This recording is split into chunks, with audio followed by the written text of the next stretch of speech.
says here, street naming and renaming. Proposed street names and numbers will be reviewed by the administrator and the Beaufort County EMS. And what I liked is no duplicate street names are allowed, having lived in Atlanta and all kinds of places that have so many.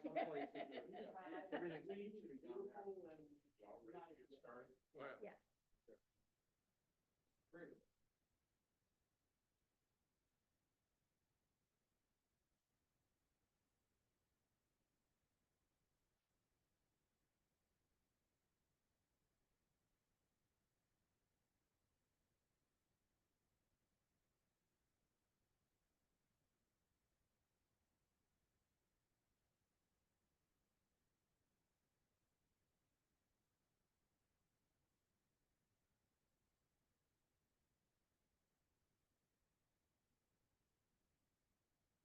Thank you for that. First, we'll go ahead and review our meeting minutes. The first one will be from April 21st, regular meeting minutes. Do I have a motion on that? Mr. Chairman, I have a correction, please. Okay, So on page 2, item A, the minutes as written state that I recuse myself because of my relationship as a second cousin with a developer. That's incorrect. The reason I recused was because my son owns property on Oak Haven Street. So I'd like the minutes to reflect that, please. thank you. Correction. So I would move to approve with that correction. I have one additional minor correction. Okay. People never want to believe it, but my name is not Clinton, it's Hallman. I catch that almost every time, and Julie thinks you're Mr. Clinton. No. Sorry about that. Clinton, Mr. Clinton was the president. I have never held that office. So I am just Mr. Hallman. I usually catch those, but. I understand, not a problem. But where was the missing correction? On page 1, it's 4 times, Okay, and on page 2, it's 2 times. okay, so correct all of those. Not a problem. No harm, no foul. I think there's just a wording issue on, which minute, yeah, you at the April Come on. 21, on page 4. Sir, can you turn on your mic, please? Thank you. Oh, on page 4, where it says that after further discussion, Mr. Bardmore made a motion to say this is approval of the sketch plan, et cetera. Where it says 3, it says recommendations that the tree preservation, I guess it's recommendations, I can't even remember, as to, what was it, regarding tree preservation? Yes, Yeah. And I think, and in that first number 1, it would be, so we know that they fit on the lot. I'm sorry, I don't understand you. It says so that we know that it fits. I think it was dimensions of structures. So it's structures plural and that they fit. Instead of Because it. Okay. we wanted the dimensions of the various structures so that we know that they fit on the lots.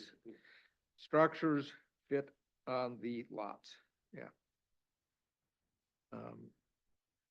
And I think that it basically does it. Okay, any other corrections? Now I'll take a motion. I'll make a motion to approve the minutes with corrections regarding the reason for Mr. Trask's recusal on page 2. The reason being his son owns the property on Oak Haven Street.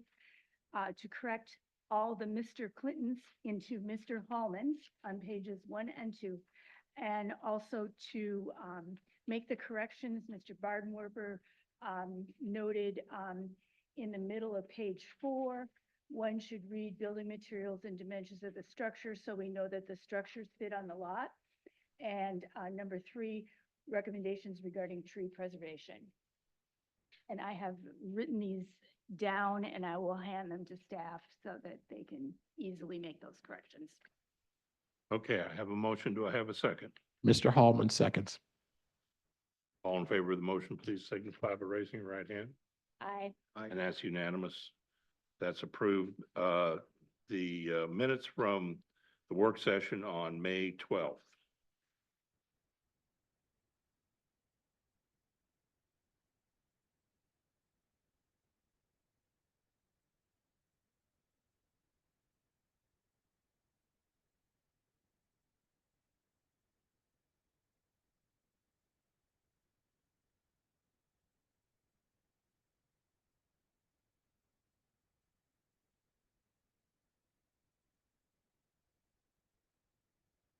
Any corrections or a motion?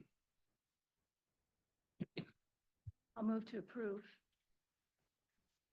Motion to approve in a second. All in favor, please signify by raising your right hand. I wasn't here, so I'm going to abstain. One abstention. Motion passes. Okay, with that, we'll go on to military operations. Do we have any questions related to military operations? Do we have anything online? No, sir. Thank you.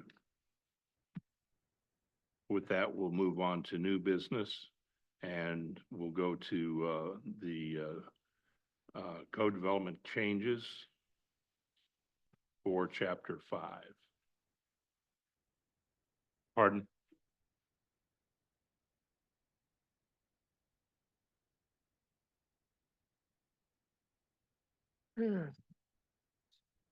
I'm sorry, I couldn't hear you. Okay.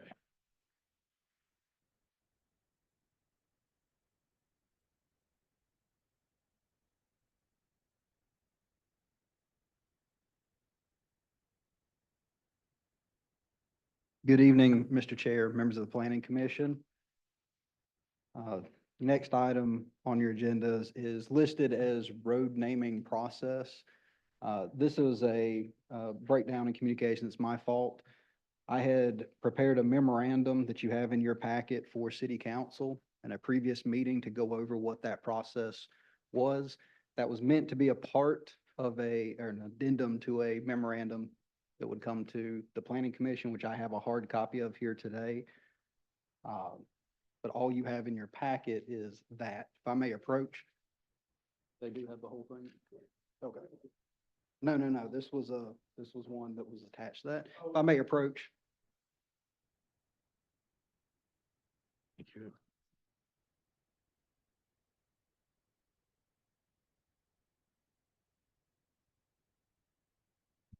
So for some background on this while you're getting the updated memo, Councilman Neil Lipsitz had made a request at our June 14th work session, regular meeting of council to rename Southside Loop, which is the loop within Southside Park that goes over to the new playground and pavilion area.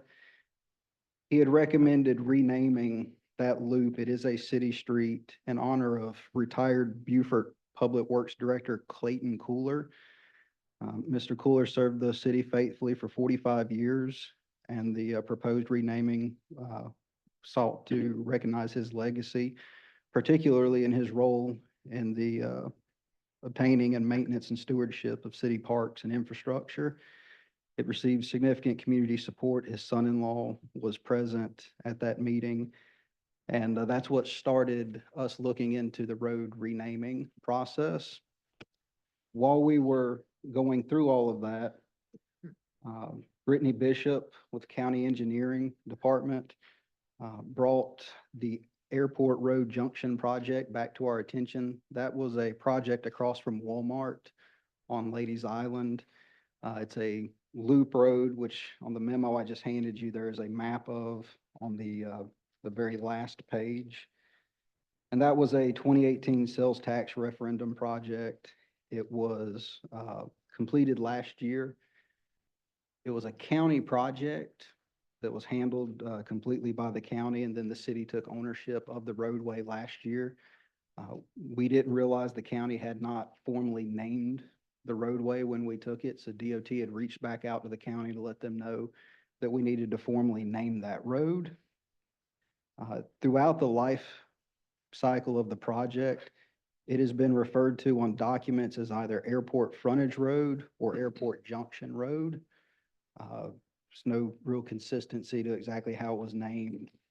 The signs, I believe, still say Airport Frontage Road out there. We brought this back to council on March 8th, and that's when the original memorandum that you have in your packet was presented to them with the road naming process and road renaming process. And we asked council if they had any recommendations for road naming beyond those two recommendations. And after that meeting, Councilman Scaletti emailed staff recommending that the road be named in honor of Connie Hipp for her services to the Leadership Buford Program. Staff has continued to work with the county. We believe from a legal and regulatory standpoint to keep things consistent, we would like to keep either the Airport Frontage Road or the Airport Junction Road name.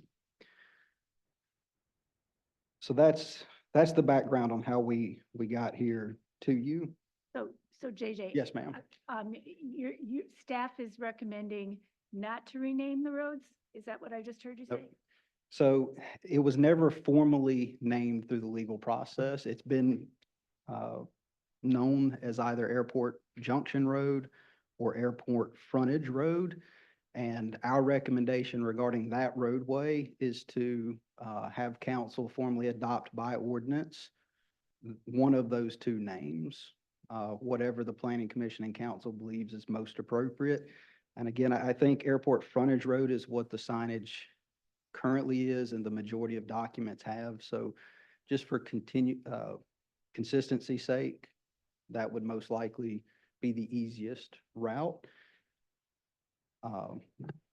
If you go to the second page and third page of the memo that I just handed you all, we do have staff recommendations. It's 3 specific recommendations. The first is endorsing the proposed name of Airport Frontage Road or Airport Junction Road for the new road segment from Lost Island Road to US 21 near Buford Executive Airport to ensure consistency with existing legal and regulatory documents. The second is to support the renaming of Southside Loop to Clayton Cooler Loop in recognition of Mr. Cooler's distinguished service to the community.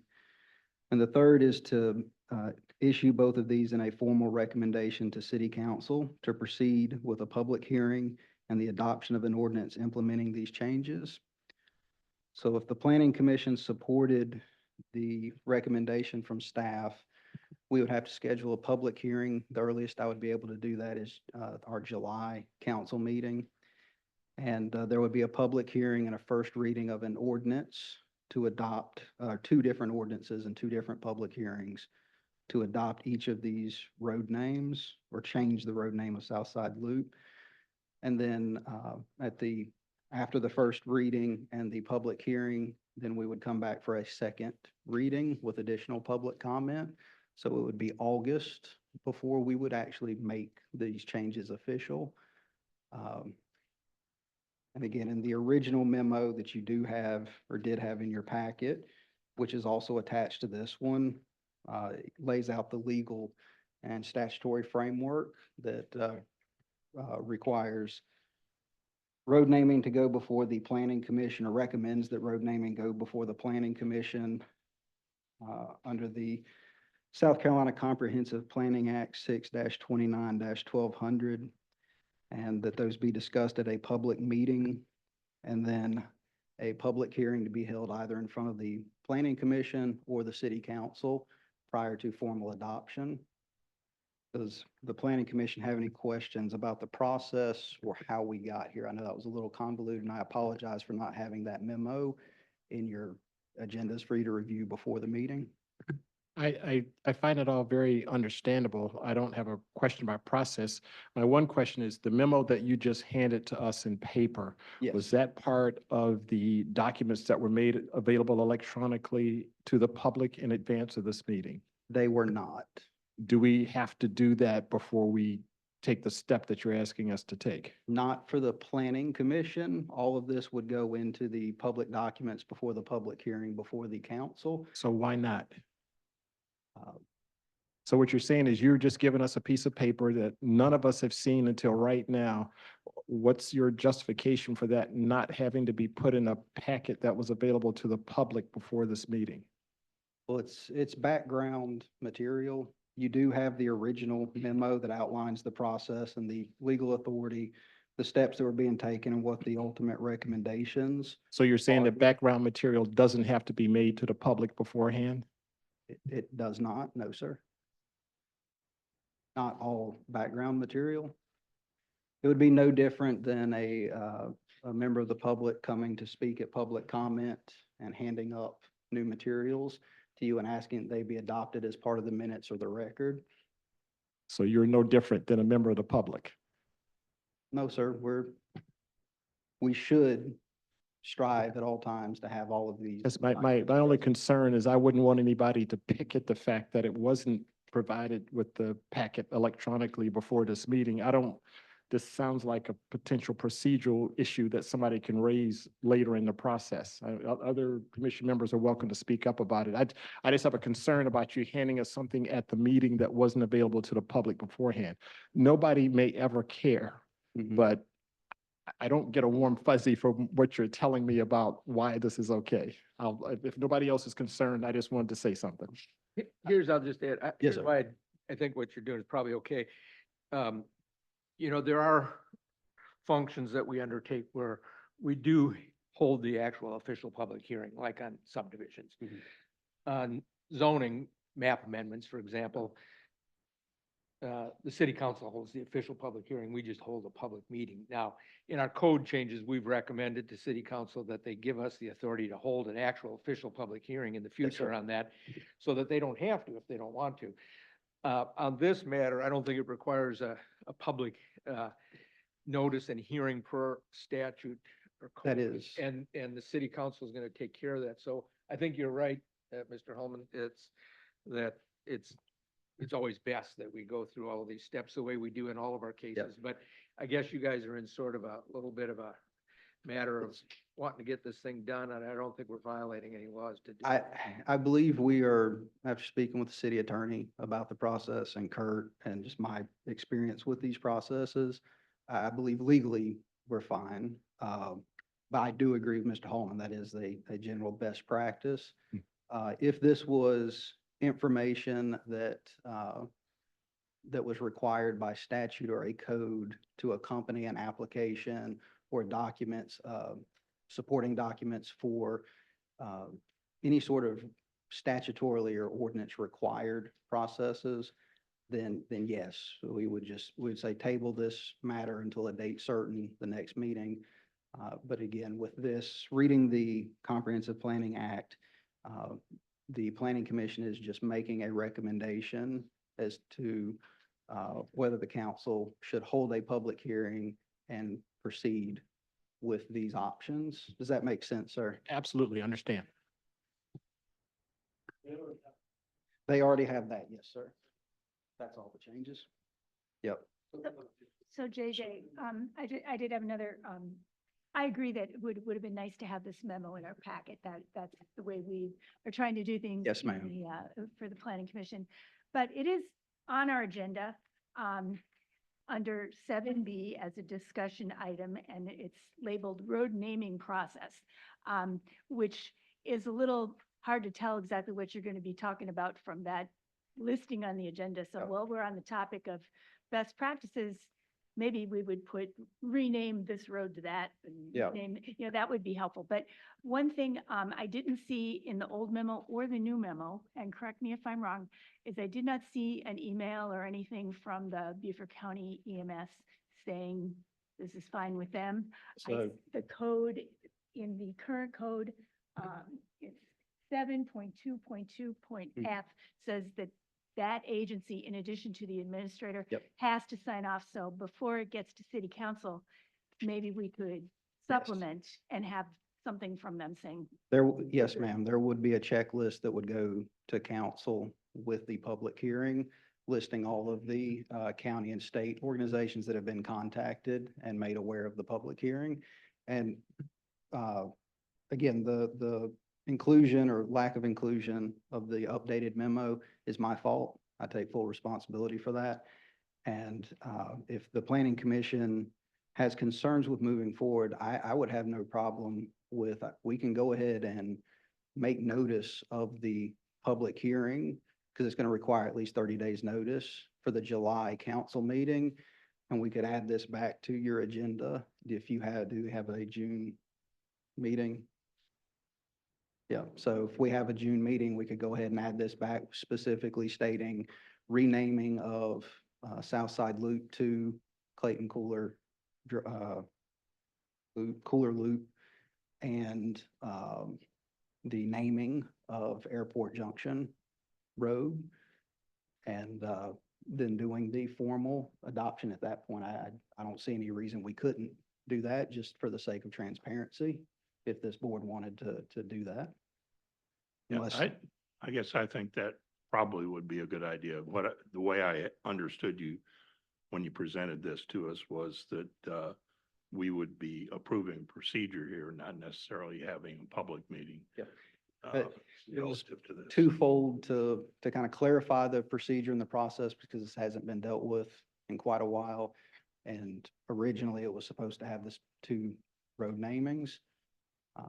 But if this board is good with us going ahead and scheduling a public hearing for city council, we can do the official recommendations in June at your June meeting. I'm happy to come back and we can include this in the packet with those items specifically listed on the agenda. I think that'd make it cleaner, if you don't mind. Absolutely. Uh, That keeps us on the same timeline. I think it achieves Okay. all of the objectives that we're trying to achieve, and it maintains transparency. All right. Well, thank you. I appreciate it. Does the planning commission have any concerns or questions about the recommendations regarding the road naming before we do that? I have a question. Yes, sir. So you said it might be complicated to rename Airport Frontage Road to Connie Hip Road. Mm. Would that also be the case for Clayton Cooler? So we've run the name, I believe it was Cooler Loop. Yep, Clayton Cooler Loop. We've run that name through all of the roadways on the DOT system for the Beaufort area, the Low Country area. Didn't come back with any concerns. We reached out to 911 just to see if they had any concerns with that, and they did not. 911, Beaufort County Engineering, and DOT all had concerns with changing the Airport Frontage Road or Airport Junction Road, just because of the consistency. It's what it's been referred to throughout this entire process. And if we were to change that, there's several different airport roads, airport loop, airport junctions. So if we kept it consistent, that was their request. Okay. And if that changes when we request that, those opinions in writing, I would update it at that point, because the county had also made a possible recommendation of making the road. There was another recommendation they made, because there's a phase 2 to this project that would add another section, but ultimately, even their engineering department was leaning towards keeping the airport junction or the airport frontage.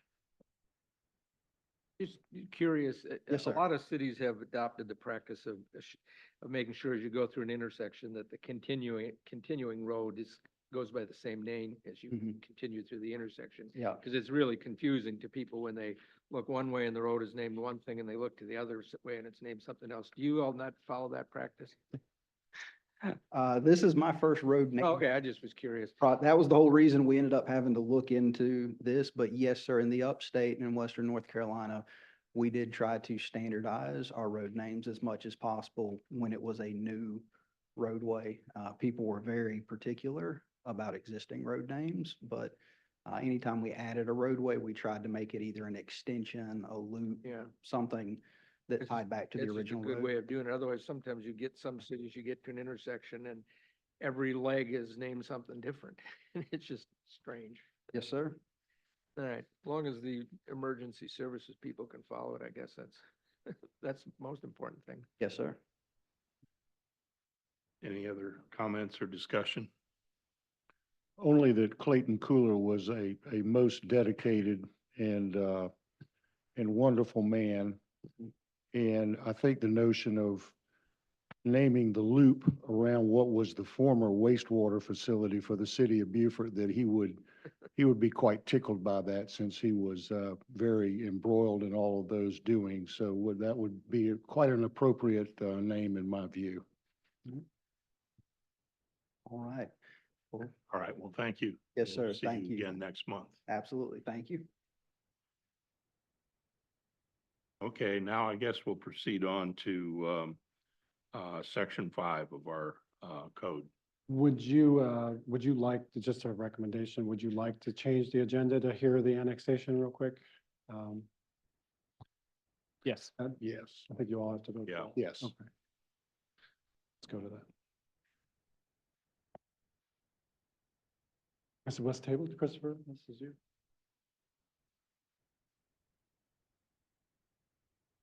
Okay, so I prepared some slides today. I know you actually had this tabled from the last planning commission meetings, so I'm not sure how much you want to delve into this again today.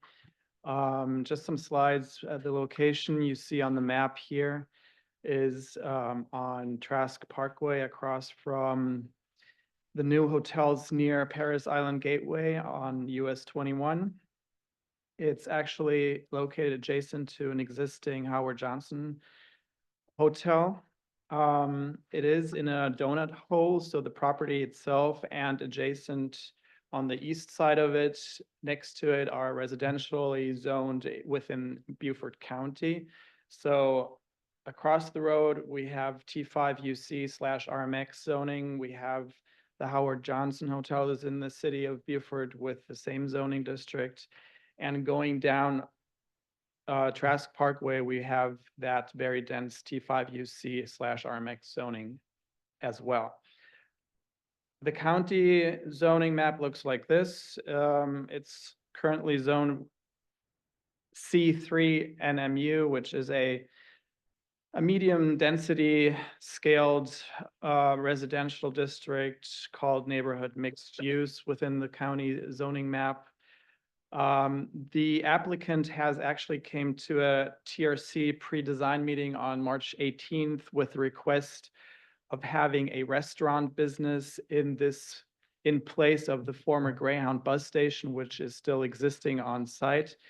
The applicant stated that he does not want to redevelop the site as of now. It's basically a request for a reuse as potentially a restaurant, barbecue restaurant. So the county zoning does not really include the restaurant use within the current zoning. They would have to go through what is called a traditional community plan meeting in order to attain the restaurant use. So it's a very burdensome, I would say, for the applicant. So that's why he requested for this law to be annexed into the city of Beaufort and also attain a similar zoning designation for the city as well. As you can see, it's located within an X flood zone, so their flooding is not an issue on site. It actually borders the marsh, the river on the backside. There is a critical buffer in place which will not be touched. You can see the general location on Google Maps. This is how it looks, pretty much still looks like. I think the Greyhound bus station sign is gone by now, but I think the signpost still is there. The applicant has updated the petition of annexation as of today and included all three property owners as they are included on the deed.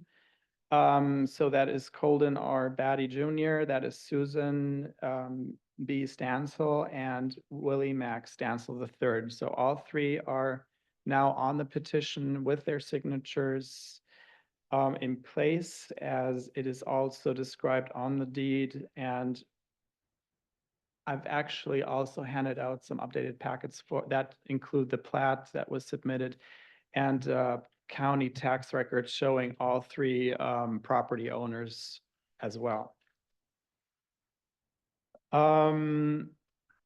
On the future land use map, when we look at annexation rezoning requests, we always look into our comprehensive plan for recommendations. The area, the general vicinity of this property is designated a urban center within the future land use map of the comprehensive plan. As such, the urban center does support very dense zoning. It is intended to accommodate regional and community businesses and limited light industry. So we have the zoning classifications as RMX, regional mixed use, T5 UC, IC is the institutional campus zoning district, and LI within the urban center designation of the future land use map. As of such, both the comprehensive plan and the civic master plan support this annexation rezoning request as such to be compatible with the surroundings, with the present zoning in place for the city of Beaufort, as well as the uses, which are pretty much auto-oriented as of such. So we have hotels, we do have restaurants across the street. We have a new tab room that's opening, as we have gas stations, convenience stores in the neighborhood. So the proposal for a potential new restaurant would fit in perfectly within the area as well as the urban center designation. The property is suitable as of such. As I stated before, the applicant does not intend to change the layout. It currently has adequate parking in place from when it was used as a bus station. It is compatible. It does not touch any natural resources on the property. The critical line in the back is not intended to be touched at all. The property will be used as such. There are no structural amendments that were presented to us.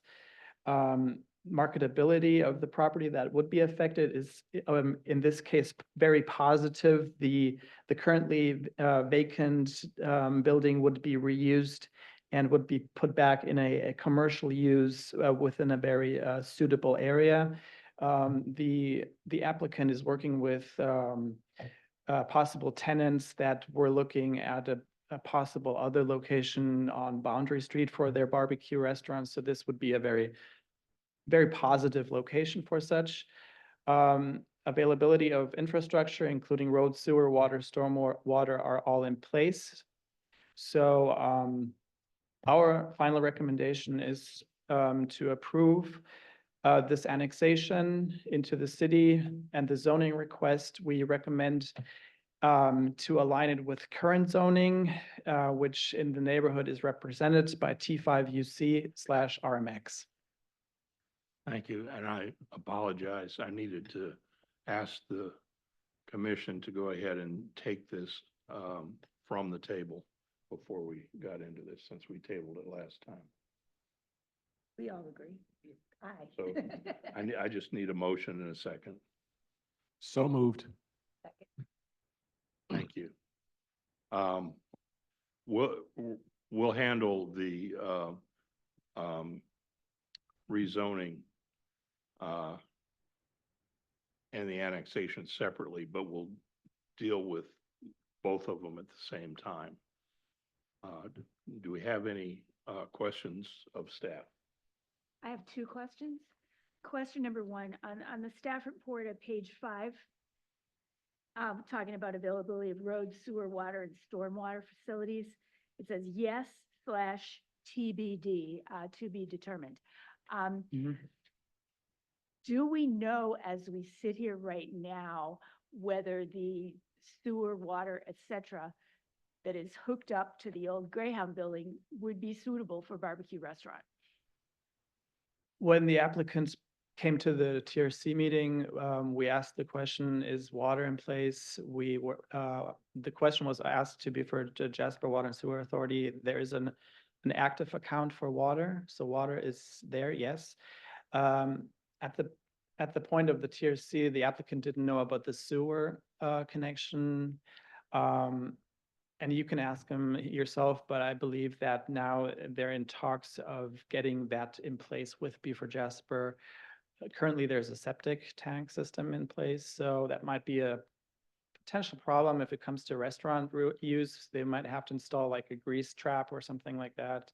So, but I would like to defer that to the applicant if you don't mind, but otherwise, yes. The second question I have is regarding putting this restaurant across the street from all these hotels when the closest light is a ways away. There are a lot of accidents on this highway, fatal accidents involving pedestrians now, without a big incentive for people to be crossing the street. I was just wondering if staff has taken that into account, that with an attractive barbecue restaurant there, which I'm sure it will be, that there might be temptation for people to walk across the street from those hotels, and if any accommodation could be made for that. That's a very good question. It's not a very walkable location, to be honest with you. It's primarily an auto-oriented location, right? So you would primarily have to drive there in order to get there safely. Let me just see, looking back at this street view maps that we have, there seems to be a sidewalk, so at least there's a sidewalk, right? But yeah, I agree with you. Anybody coming from the opposites from across the highway trying to get there, they would have to walk down to the light and then walk down the other side. That's kind of, yeah. More likely jail. So, Yeah. it's not, yeah, from that standpoint, it's not a very walkable environment, to be honest with you. We have the Spanish Moss Trail on the other side though, right? So that connects the hotels with downtown and so forth, but not that location on that side. That's So is correct. there any way, I guess we don't own the road, as usual, but I mean, is there any way like similar to the, I mean, I'm sure it would be expensive, but you know how like it's Spanish Moss Trail, when it crosses 170, Like there's that some kind of a a crosswalk or configuration something. where people can push a button and get it to turn red. I don't know if that would be, if there's going to be any other commercial development across from those hotels, it would seem a long-term good for the community to have something like that for the safety of pedestrians. I think they're pretty close to that signaled intersection. I And think you have a good point. if you were gonna do anything, I think you'd want to do it at the signaled intersection and not something just a couple hundred feet down from that. Yeah, is there a crosswalk at Boundary in Paris Island Gateway? Yes, sir. Yeah. That's how far down the road is that? Oh, yeah, I haven't walked across it, but. That's At a good- least, it's probably at least 300 to 500 feet, I would say. the ways. It's ways. yeah. I just, think, if I wanted barbecue, I might try to make a run across the road. That side of the street is a very dangerous side of the street. And this, with this being said too, it may be a restaurant, but it opens him up, of course, to other possible commercial uses within that designation. So we don't know. I mean, we're not tying him to a restaurant use. as such. Is that something that could, obviously, assuming we grant the petitions today for annexation, rezoning, whatever the applicant decides to do, they're gonna have to come back to us again, correct? No. No? Yeah, unless they do a new build. Okay, so if they just turn the existing bus station into a restaurant, we would not have an opportunity to weigh in or impose any conditions with safety. Is that correct? Do you want to answer that? Maybe on, Only if it became like an auto, one of the uses that's specifically stated in our code, like an auto-related use. So if they put like a drive-through restaurant in or a gas station, then it would come to you. Well, what would trigger further review by the planning commission? Well, a TIA is not triggered till 50 trips, and I don't think anything but a drive-through restaurant would trigger that. And If they knock the building down. and Oh, that rebuild, would- Then it would, then we'd get. They a knock the design building review. down, they have to come, from what I understand, they're intending on using the existing building. You know, it'd be a simple, maybe not even a change of use. They could just really, honestly, depending on what they do with it, they could just really open it up tomorrow if they annex it.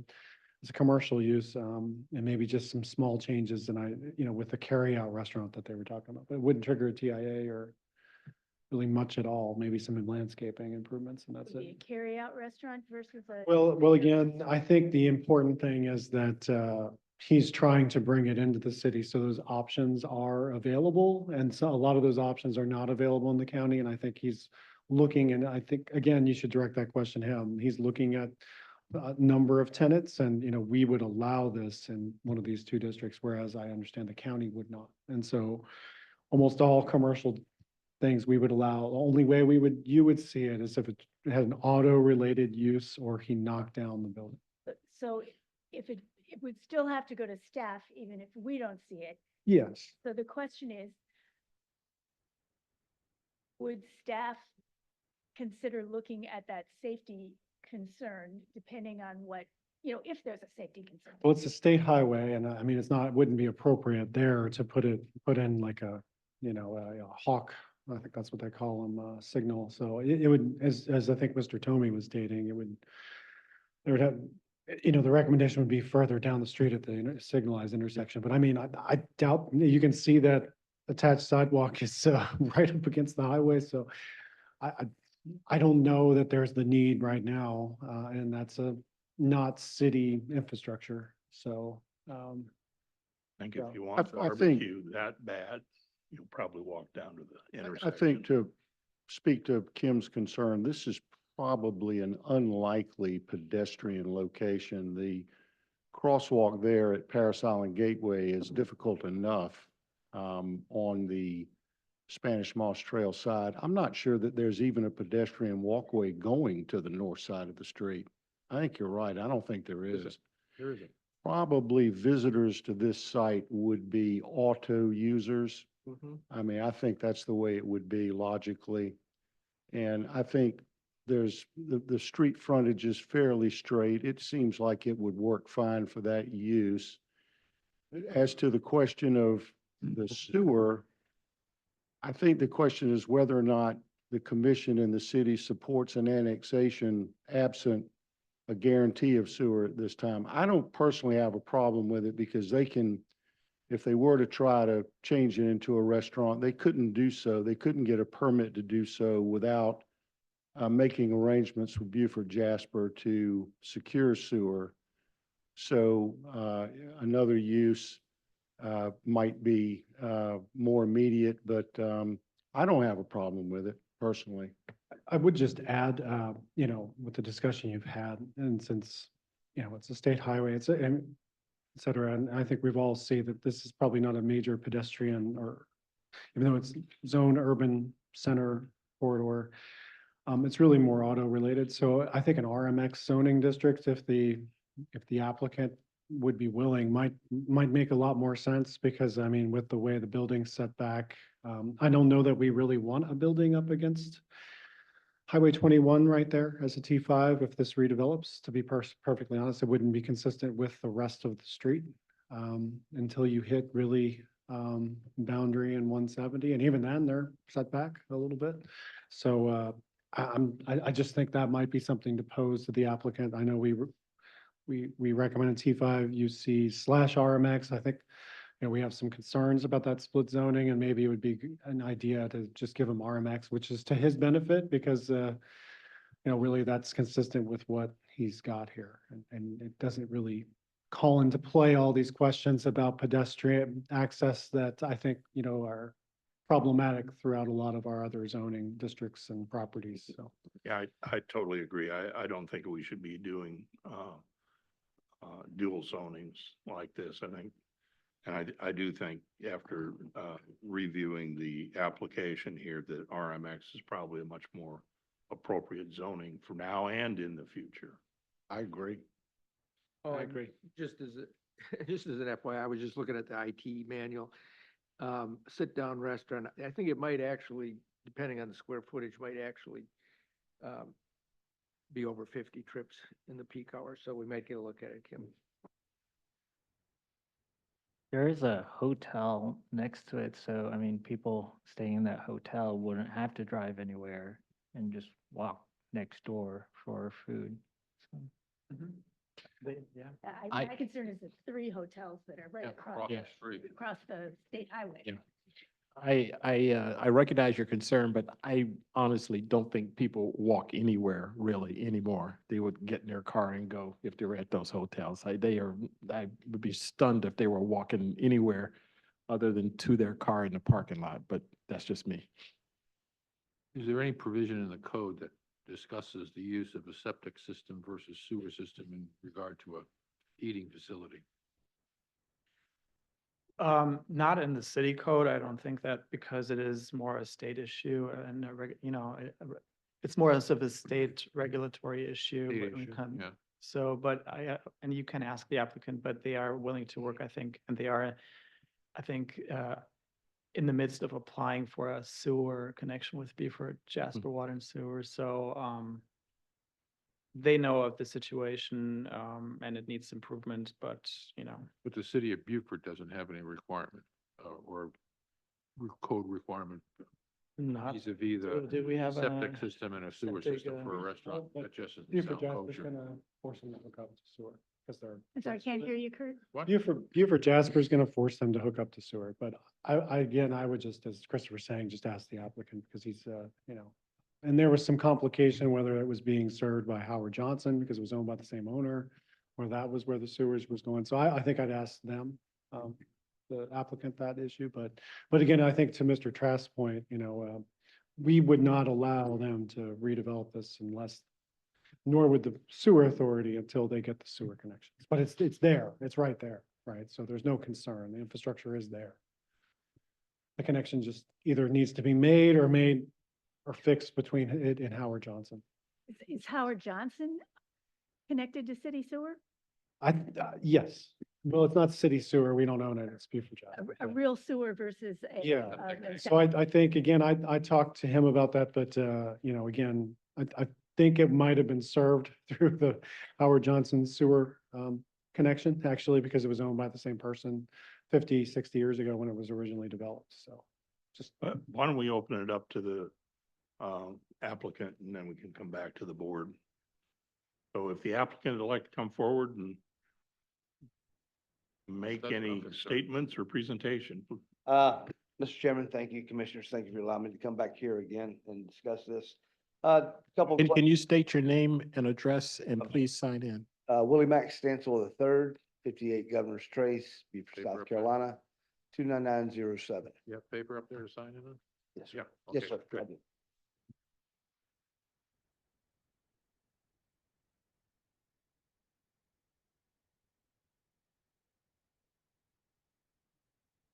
First, I just want to say thank you for adjusting the agenda to allow me to come up here and talk. I know I've met with you before.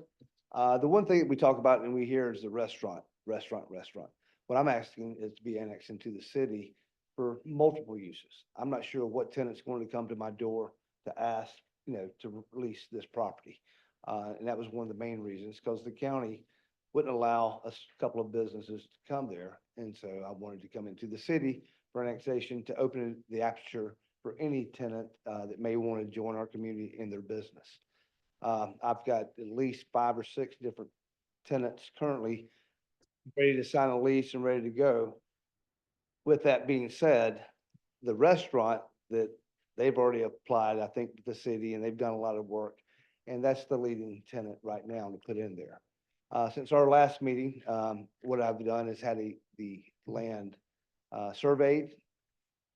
That is a requirement, working with Beaufort Jasper, to go ahead and have Carolina Engineering develop the engineering for the sewage. And then I've got Malphus Utilities online, ready to connect it. And then one of the reasons, yes, I could go forward with many businesses with the current septic system.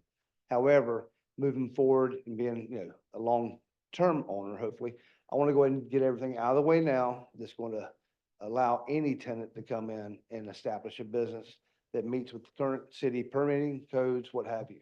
Now, if they want to do something different, a tenant to add an outbuilding or something along those way, that line, then they must apply for that permit through the city to gain authorization to do that. And that would be on them to do that, obviously with my blessing first, that we want to make that change. But our current use is what you see before you in your packet. We're not doing any changes to the building. Matter of fact, as part of the conservation land, we've enhanced this property.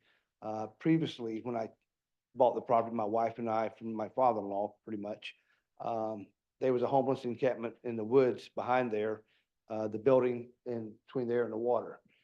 We came through there, gyroed some of the trees to open up that beauty to the waterway. So as you drive by there, you see what Beaufort has to offer. I think with a restaurant being there, he's going to attract more people with that type of landscape. So what we want to do is just continue to beautify this property, get the right tenant in there that meets the ethos of the city as well. Some of the tenants that's come to me already has been anywhere from strip clubs to all these other things, which is not going to happen. Just from I would not lease to them. We want to keep it something that the city can be proud of. How do you feel about the, going for RMX zoning only as opposed to mixed zoning? I would not want to, pigeonhole myself to any one certain thing. I'd like to have room because if the restaurant, as we all know here in Beaufort, sometimes they last a year, 2 years, and they go out of business. I want to be able to, continue to lease this property in the future to any business that wants to come in, minus some that I've already discussed that I would not want to lease to. So we didn't mean to pigeonhole you into the barbecue restaurant. However, It's that- great barbecue, trust me. that materials say that you're asking to do this to use the currently vacant former Greyhound bus station as a barbecue restaurant. So It does say that in the Does that document. in the- I didn't put that in there. I'm not sure how that got in there. I did not put Okay. that in there. Chris had put I know, so, no, I did not put that in there specifically. I think what I've stated before is that they are a tenant and they've applied in another location here in Beaufort. So let me ask one more question. I have never been inside that building. Yes, ma'am. Obviously you have. Was there like a lunch counter or anything like that inside the Greyhound station at any point that you know of? Well, from my understanding of the history, it was a car lot some years ago, many years ago, when the old Greyhound, the old Greyhound was downtown. There's been 3 different locations for Greyhound bus station, to my knowledge, here in Beaufort, and this being the latest one. So when you walk in, when the Greyhound took it over, they did some interior redesigns to put up a counter, things of that nature for ticketing. Then they had a little waiting area. Any tenant that comes in there may want to do some minor modifications to do some non-load bearing walls to make it suitable for their needs as a business. I have a question for staff, please. Isn't it correct? I seem to recall that the applicant would need to choose T5UC or RMX. Is that correct? You can't have both. Yeah, that's correct. And the only difference is they have all the same uses except for T5UC restricts the drive-through auto-related uses. So. if you Yeah, have so once a decision is made, so for example, if he chooses RMX now, proceeds with a restaurant, does he have to go through a rezoning to change to T5UC later on down the road? No, he He wouldn't. can change at any time as long as he meets the requirements, the setback, uses are setback all the- requirements and so forth. The uses are all the same except for some higher uses for auto-related and like drive. So it just has to do with the building and the renovation of Has the to do buildings, with the the location of the setbacks. building on the site The itself. location of the building, the setbacks, parking standards, all design requirements. You have more fenestration, you have more, you're not supposed to be putting parking in the front at all in T5UC. You're not really supposed to have a drive-through, et cetera, et cetera. Those are the big differences. Does that make sense? Yep. The advantage right now is you have a reduced critical setback line from the OCRM line, but otherwise, this is probably an RMX use. I mean, it would have all the same uses. So I think it's up to, I think, again, it's next all T5UC, RMX. We haven't made any changes to the code. So that was I think what he applied for. So. So Kurt, this is what's confusing me. The applicant has asked for T5/RMX, dual zoning. Do we have to, always do T5/RMX, or is it possible to zone a property just RMX? Yeah, you could just own the property. But in this case, because it's a zoning application, unless the applicant agrees to pick one now, we can't impose a different zoning application on him. Is that? Well, he's voluntarily trying to annex the property, so I think probably be best practice that he be amenable to just having the RMX. So, Well, I just asked him that question. and He said he doesn't want to do it. yeah, so Well, he could Well- do it, I think if he, for example, if he demolished the building ultimately, and then he could reconstruct a new structure under T5UC, under those rules. he would have the option to do one or the other. He can do a very urban building, or he can do RMX. So he has I think if I was him, I would probably have the same answer, right? So. Well, I don't can think we pick or should choose. be doing dual zoning at all. And because that's very complicated for us. It's just not good for the city. I think you need to do a zoning and that's it. We have the opportunity here through annexation to do a zoning. And I just don't think we should be doing another dual zoning when I don't think we like other dual zonings that we've already got out there.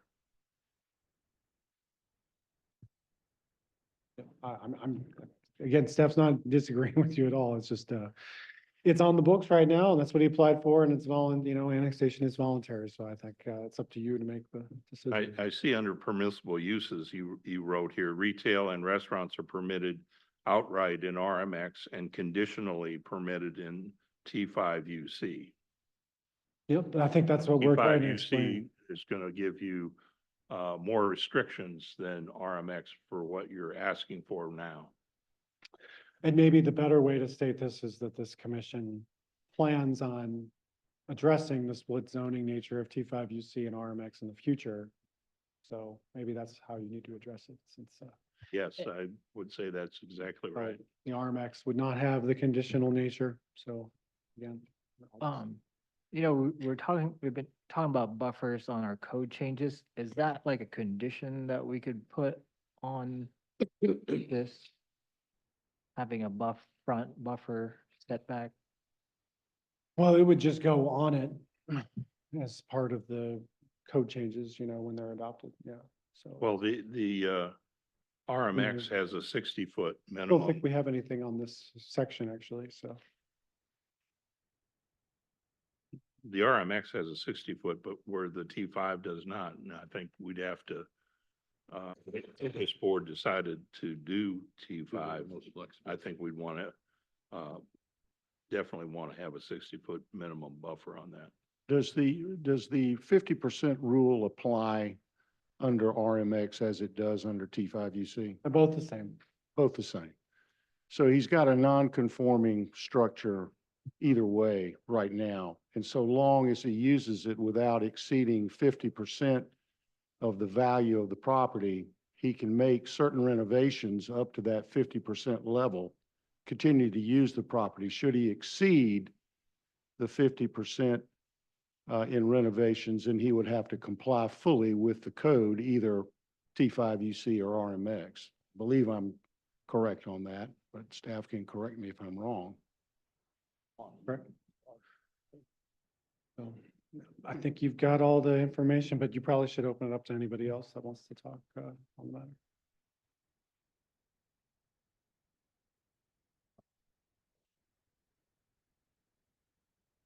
But they're just having some sensitivity to the split zoning that's all around it, because it's not normal to have a split zoning district, so that's the issue, so.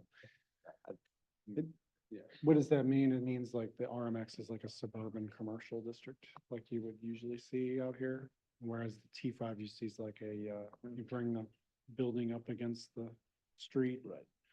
And you have windows and like a big entryway onto the street, and it's very pedestrian oriented. Mr. Tony, Does that make sense? we're getting a lot of. So this different allows you to choices pick going on between the here. two.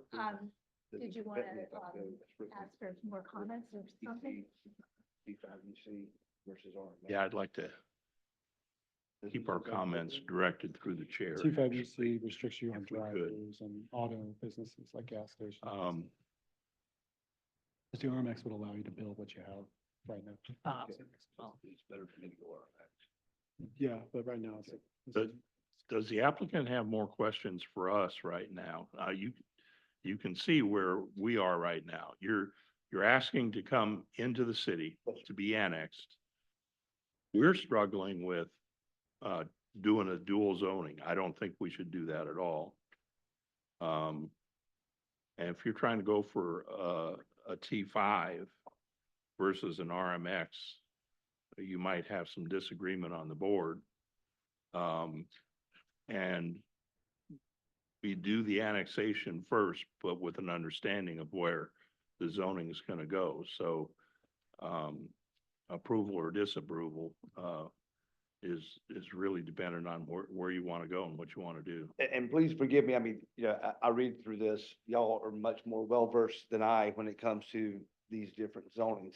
The RMX, what I'm looking for right now, whichever way gets me to allow me to lease this property to a tenant. If it's RMX, then we go that way. If I wanted to change that usage in the future, once annexed into the city to a T5UC, my understanding would be that I would then have to file an application to do that, or no? That's, That's correct. Yes. but I'd have to file an application, or, I'm sorry, I'm getting mixed. I defer to the chair. I'm Okay. sorry. I didn't mean to. I'm sorry. So if I wanted to, then if it's RMX right now, then that allows me to put a, office space, restaurant, used car lot, what have you, then that would be the way I'd want to go. And if in the future, I wanted to change it to a TC or to a T5UC, T5. I would have to apply to come back in front of you to allow me That's to do that. correct. That's correct. Then I would be more It's a higher amenable. density use. Yes, sir. And then I would be, amenable to do such. I mean, to get this moving forward. Certainly. Yeah. And then if sometime in the future, if I, chose to put this on the market to sell, then anybody coming in that wanted to have a higher density level would then have to come to get that approval. That'd be part of their due diligence, I would That- assume. That's correct. Yes, sir. So based upon my understanding of your questions, then, and to you, ma'am, then we would probably go I'd go ahead and say RMX to get this process moving, so that I can get tenants in there. Okay, thank you. That clears up that part of it. Yes, sir. Other questions from the board?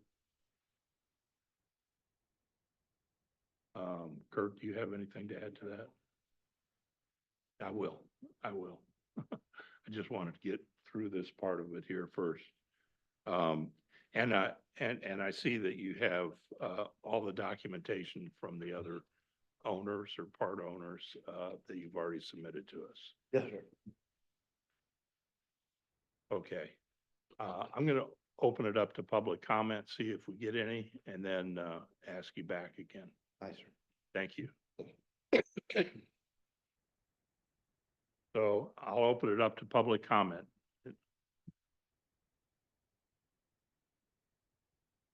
Anybody online for public comment? No, sir. Okay, I'll close public comment and give you your, last opportunity for anything you'd like to say to the board before we, go ahead and vote on it.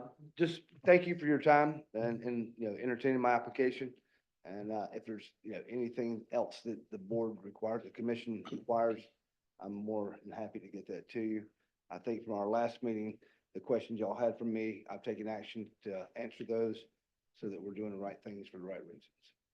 Thank you, sir. Thank you.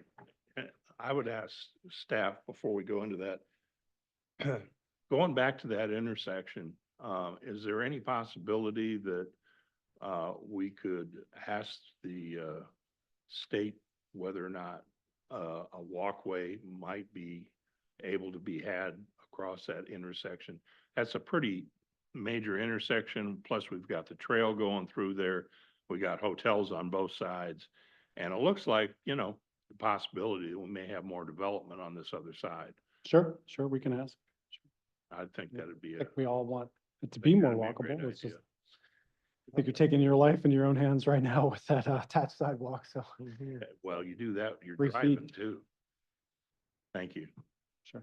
All right, so I'll open it up to the board now for motion or further discussion. Just can I, you have some questions I wanted to ask? No, I don't have a question. I just want to put in a comment. So I personally don't have a problem with a T5 UC RMX combo in this location, just because, you know, the adjacent is the same use T5 use, or T5 UC RMX. And along that Trask Parkway is pretty much T5 UC RMX. But I think, you know, our concerns could be addressed with the code changes that we were talking about, with a buffer, being that the Trask Parkway northwest of Paris Island, we talked about having that as type C buffer type, which is a 15-foot or 25-foot setback. So I think, you know, whether T5 UC or RMX, I'm okay with. I have a comment on that.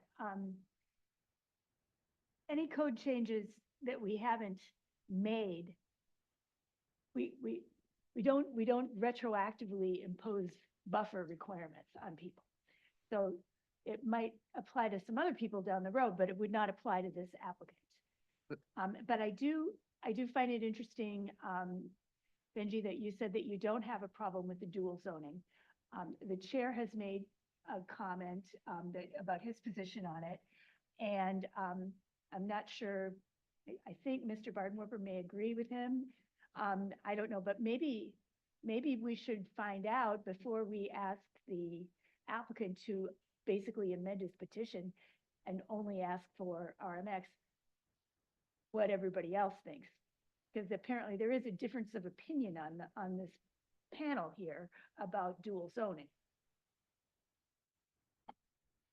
I don't disagree with the chairman or Bill about the theory of keeping, you know, one zoning, keeping the zoning districts separate. I don't have an argument with that, but I think as a practical matter, he could really have it both ways, and it depends on what he's going to do with the building.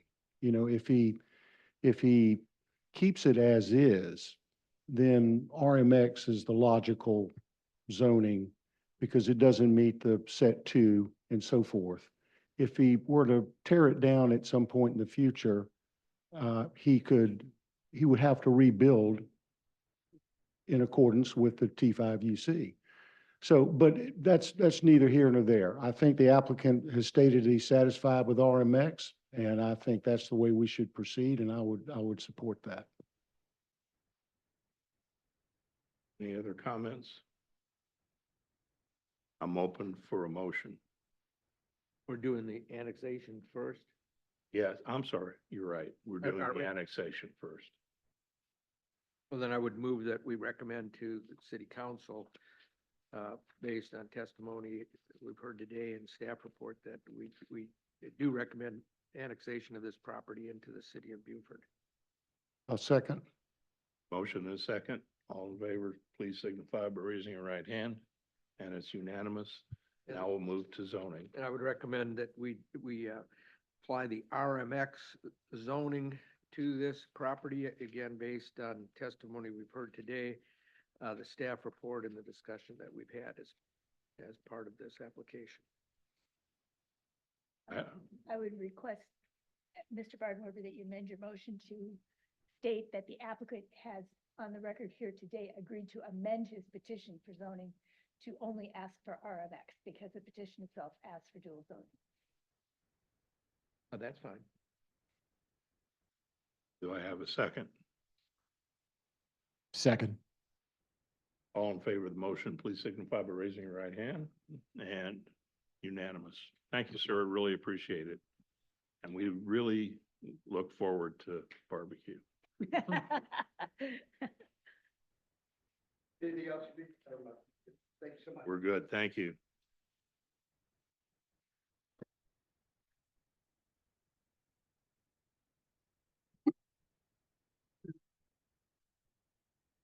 Oh, yeah.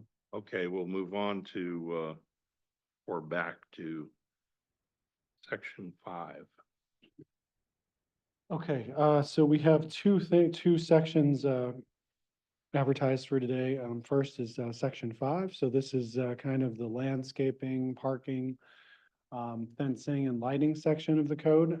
We have had, some, substantial, I guess, meetings on this, a number of work sessions, that started a few months ago.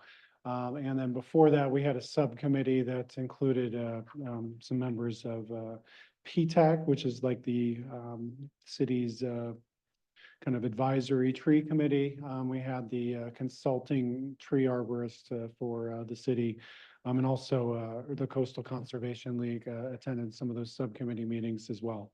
And so, I guess we'll just go through the key changes and then, feel free to discuss but we've made some changes to the purpose and intent, kind of highlighting, or better highlighting, purpose and intent. We definitely did a lot of work on, the definitions section, adding a lot of definitions.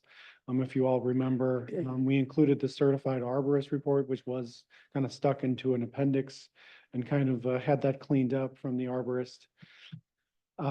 Section 5.2, we've kind of cleaned up and really regulated tree permit applications. We kind of had that exemption for the single family lots of record. And we introduced strict pre-development standards, including deferral for basically, if you were going to start taking down the tree canopy, then you have to wait on any development plan for a number of years. Key changes to section 5.4, including adding some new specimen landmark trees, somewhat changing a few of them. And then I think kind of the major change is establishing a required tree canopy for every development under the 5,000 square feet. So what this would mean is that with the exemption for single family lots of record, that if I was to develop, let's say, Beaufort Station today, or, well, I probably should name it. If I was to develop a lot and it was a well-wooded lot, I'd have to keep at least, depending on what it is, 25, 30, or 15% of the trees that existed there. I couldn't just cut them all down and mitigate them. So that's a big change to the code. Also allowing some reductions should you preserve more of that existing tree canopy, just kind of better defining, I think, some of the tree standards. That's kind of the big thing is refinement of all the tree standards. They were not very well organized in the past for that whole tree section, but I'll come back to that. So again, tree section, we're kind of revising all the language, adding the arborist report, creating a new tree canopy requirement, which I took from the Clemson University. That's where that came from. And then just kind of reorganizing that whole section, clearing up the administrative ability to turn down tree permits, applications for specimen landmark trees. Then key changes, the perimeter buffers that I think you were talking about before. So we were specifying buffer widths on major streets, or better clarifying that from the existing code, and kind of creating a different A through E planning type on major streets, depending on the street, of how the depth and the planning type should be on each street. We simplified the adjoining or adjacent use buffer areas from a somewhat confusing table, I think, before. We moved the parking lot screening standard over to the basically the kind of the landscaping standard and out of the parking standard, and kind of re-clarified that. We re-clarified the foundation kind of plannings in the RMX and IC district, which we were just talking about. We clarified the installation and maintenance requirements, and also that we also changed doubled the fees to $300 and $350 to, it was less than half of that before. And also doubled it for unapproved removals. I guess looking at all those tree changes, so, now I think we feel like we have very stringent permitting and penalties for, all trees that maybe we're lacking before. We have that pre-development power now to defer projects for I think what we know is clear cutting, but, for unauthorized tree removal for development. We have now the tree canopy coverage requirements, 25 to 30% for larger developments. You have to keep those trees. And then not the cost, but buffer and screening, really increasing the buffer areas along all those major corridors with those buffers that we took from a few other communities, with a thought that looking at each street and seeing, how will the street, is there a lot of traffic on the street? Will this street need to be widened in the future, et cetera? Looking at the parking standards, we cleaned up the parking standards at section 5.6, revised a lot of the code language. As I stated before, we removed the parking lot landscaping from the parking to the landscape standards. We thought that was more consistent. We added new standards for parking minimums for retail, for industrial, for hotels, and a few other things. We also allowed planning commission discretion with parking study for a lot of these standards.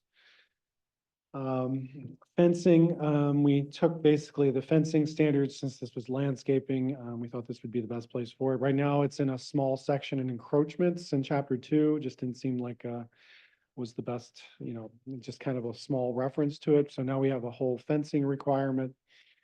So we're setting standards for fencing in transitional and transect and conventional districts. Also setting standards for historic districts that's consistent with the preservation manual right now that, we deal with all the time. It doesn't really allow opaque fences or certain styles of fences in the historic district.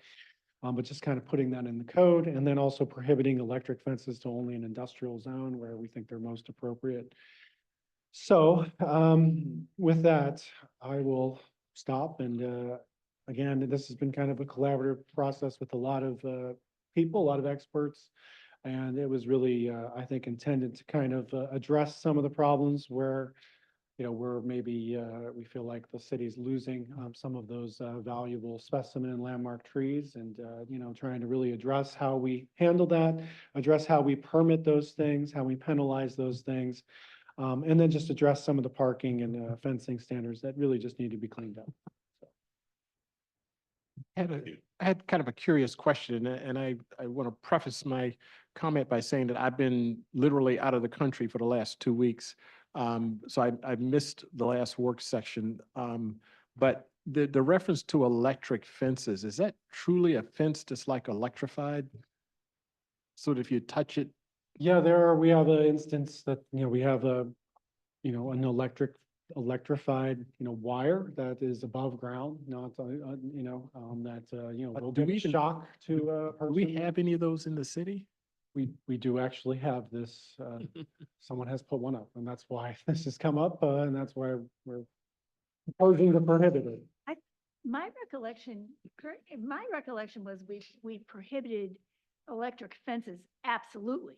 And because they do not belong anywhere except on like a jail or prison or something like that. And I thought there was no, They're not allowed in jails and prisons. well, they're not allowed there. They should not be allowed in light industrial, in my opinion. I thought they were absolutely prohibited, and I would request that change, unless Let me just go to it, because I thought we had kept industrial. 40 of I 41. might have done this without.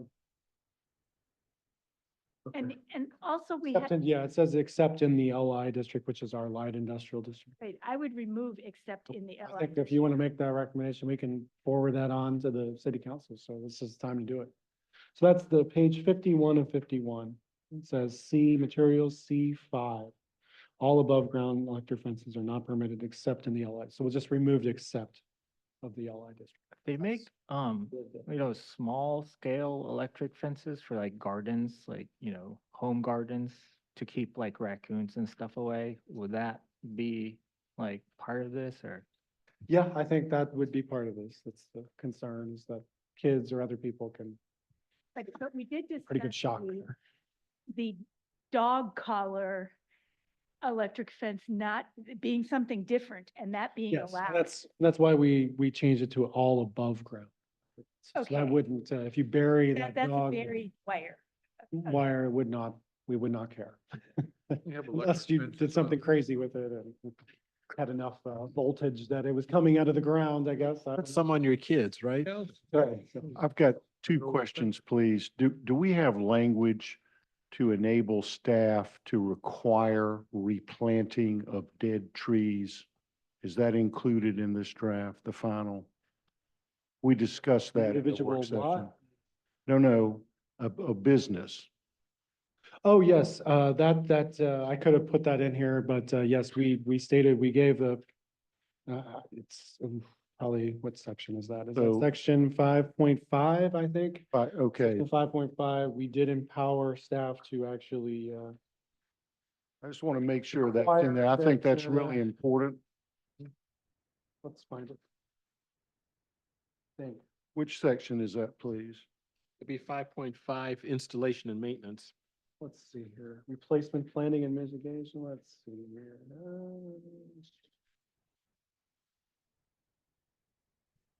Somewhere in here. Is it 552?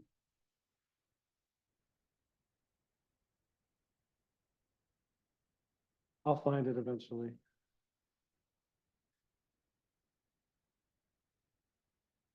Okay, it's actually, I have it wrong on my screen. It's actually, page 15 of 51. You only have 40. Well, he's talking about the following the red line. That's maintenance of landscaping materials.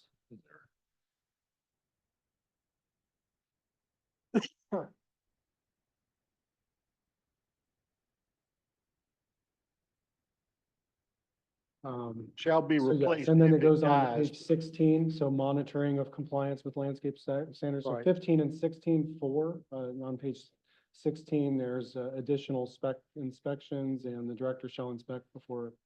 And then B allows additional inspections, and then failure to maintain required landscaping, trees or shrubs in accordance with the standards shall constitute a violation of this development code.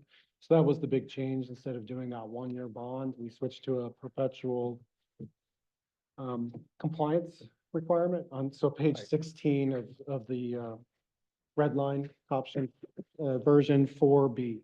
So you're satisfied that staff has the power to cause a tree to be replaced if it dies in a commercial development? Yes, I think that power definitely, I think it's a lot, it makes a lot more sense than calling a bond after a year. And Absolutely. Even then, we're gonna lose the bond after a year, so we Absolutely. basically lost all of our power. My So, second question had to do with, on page 33 of 41, the asterisk that states that the planning commission may depart from the parking standard with a parking study upon review of a parking study.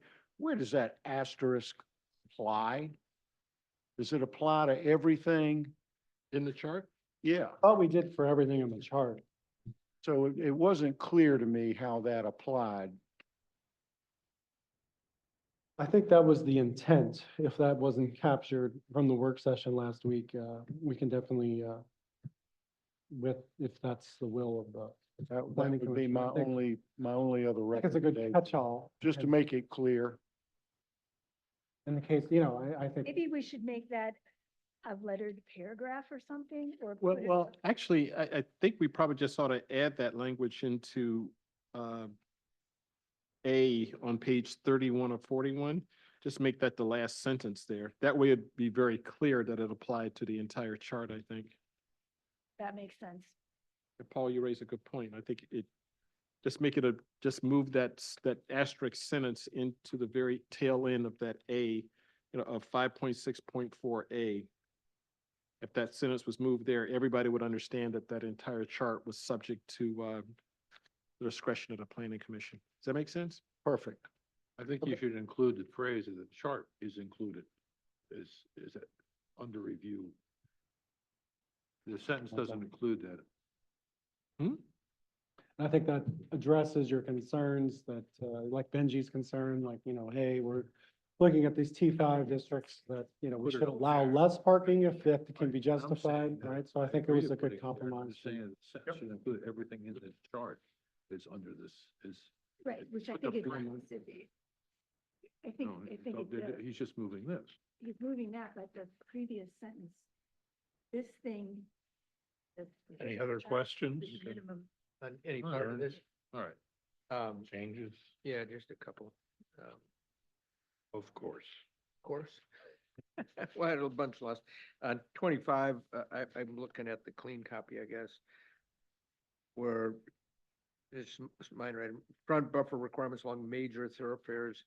I think we had that, it said arterials, and I suggested those weren't all arterials, but now we say thoroughfares in the headline, and then in the Yeah, box, this we says call them corridors. corridors. Let's just That's call the- them corridors. How about that? Sounds good. All right. And, let me see where I made a couple other little things here. Hang on. Find my notes.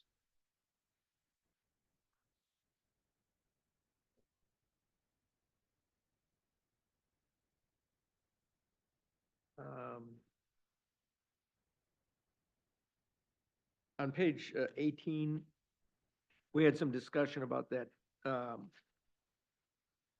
paragraph 5, fenestration transparency. I thought at the end of that discussion, we decided where it says, should development protect over 30% of the existing tree canopy, the appropriate approval body may authorize up to a 20% reduction in required fenestration. I raised it because I was just, I think I thought there was no, clear we direction just on said that get one. rid of it. But Benji, you and I were more I know. involved in that possible. Maybe I was trying to get the more. chairman was as well. Do you see that? 18? I think we had a conversation that, if you had more trees, then you. probably Page didn't need as 18, where much there's that windows, paragraph so- 5 where it says, I was just suggesting we get rid of it. I just didn't know that we want to start reducing the fenestration requirements just because somebody has more tree canopy at a, I don't know.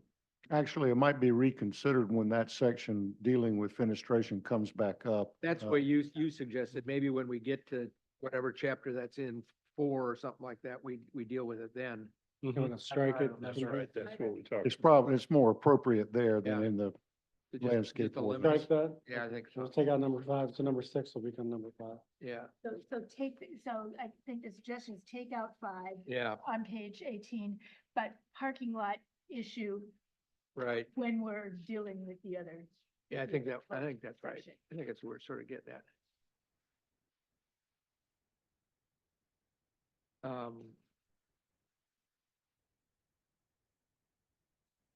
Other than, there's just a period in a place it doesn't need, can I tell you what that is?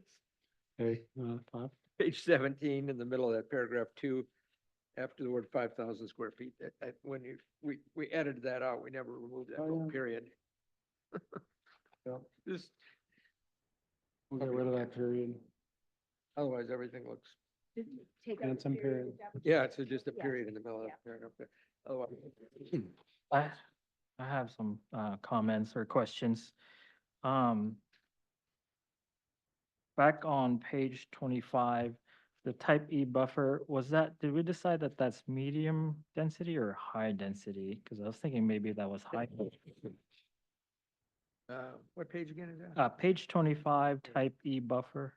Type E, Yes, type E. yeah, I think we did decide that was high density in the description of it under type E. It says medium density here. yes. All right. So That should be high density? High density. And then on the front buffer requirements on that same page along major thoroughfares, I have some questions to see if you guys agree on this. So the Trask Parkway, US 21 northwest of Paris Island Gateway row, where it says type C, that basically suggests that it's all the way up to, wherever Trask Parkway ends. But I was gonna maybe suggest that it would be type C up to the Laurel Bay intersection and then type E for the rest of Trask Parkway going northwest. How far do the city limits extend? Where does the city limit stop?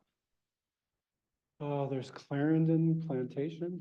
I think goes pretty far up. Well, one of the things we discussed is if it's a corridor that, and part of it isn't in the city, we're just kind of planning for the Exactly. future.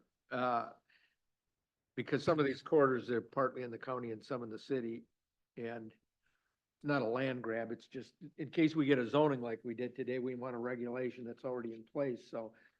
Yeah, so Clarendon Plantation, and there's a few other little, I think goes past Laurel, it goes past Laurel Bay, Yeah. so that would give you property that's already past it.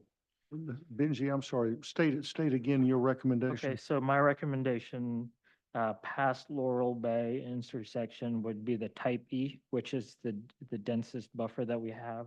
That's the same buffer on, Roberts Malls, west of. And why is that, what's that argument? That has the most depth Yeah, and most planting requirements, or and the reason you want it more intense or just because it's, just to have more buffer on, it's more rural type, arterial road.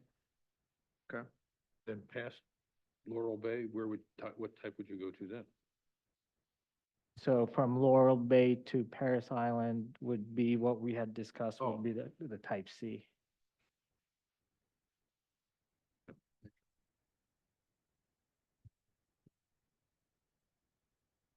Does that make sense? Well, so on the north side, Yeah. from Laurel Bay to, Grays Hill, I'm not sure the road to the right there, I don't know the name of that road, but that's essentially the air station. So is what it is. There we go. To the south side, there are a lot of properties there that, you got some businesses there existing, a mobile home sales place and, Right up on the road. Yeah.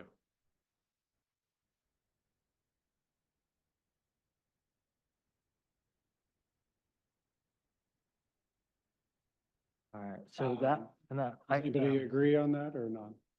So we can I mark think it. we should leave it as it is.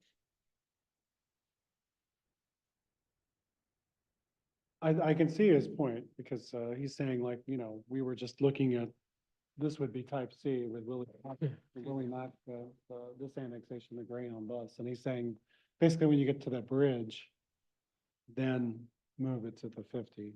That's essentially what you're saying, right? Or do you want to take it or further from the bridge? But, hard to see on that picture. That's why I'll go to this other picture.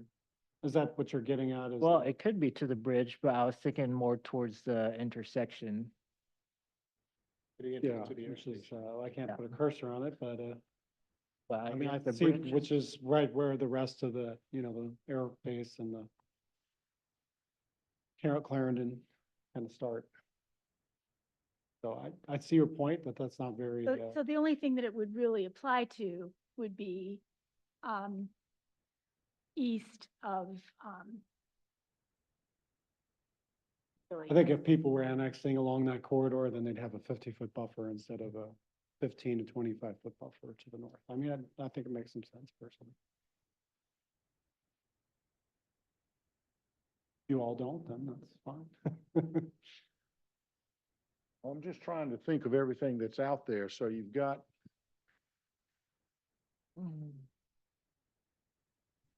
from Shanklin, Shanklin directly across from the air station there. Right, There's right. really nothing Nothing else for a while. nothing there for a while. You got that burned down building. Then you've got some smaller lots that don't have nearly as much depth before you get to Bruce K. Smalls and then to the left towards Clarendon.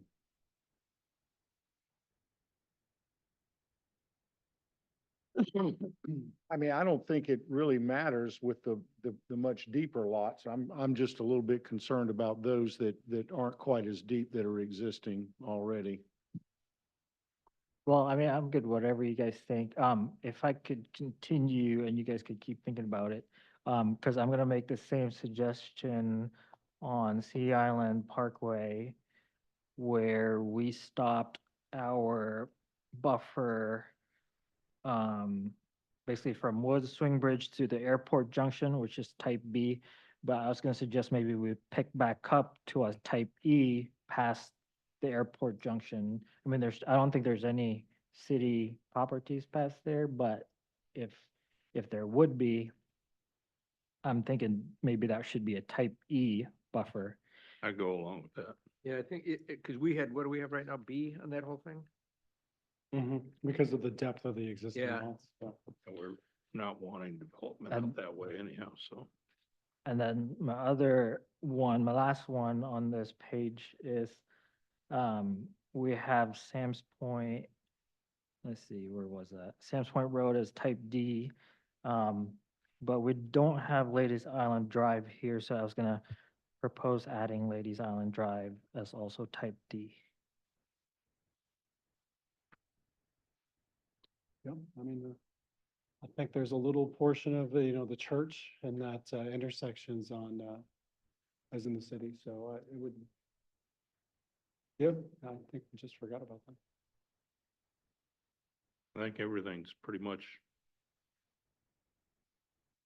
a type D anyhow. I don't, But does can't that- think of anything that's, Does that work for everybody to add that Ladies Island I Drive? think as a that's D? fine too. Okay, so everybody's in agreement. Have you all decided whether the north end from Laurel Bay, north to Seabrook, whether that should be a type E or you just want to leave it as type C? Otherwise, I would suggest we leave it as type C. anybody else?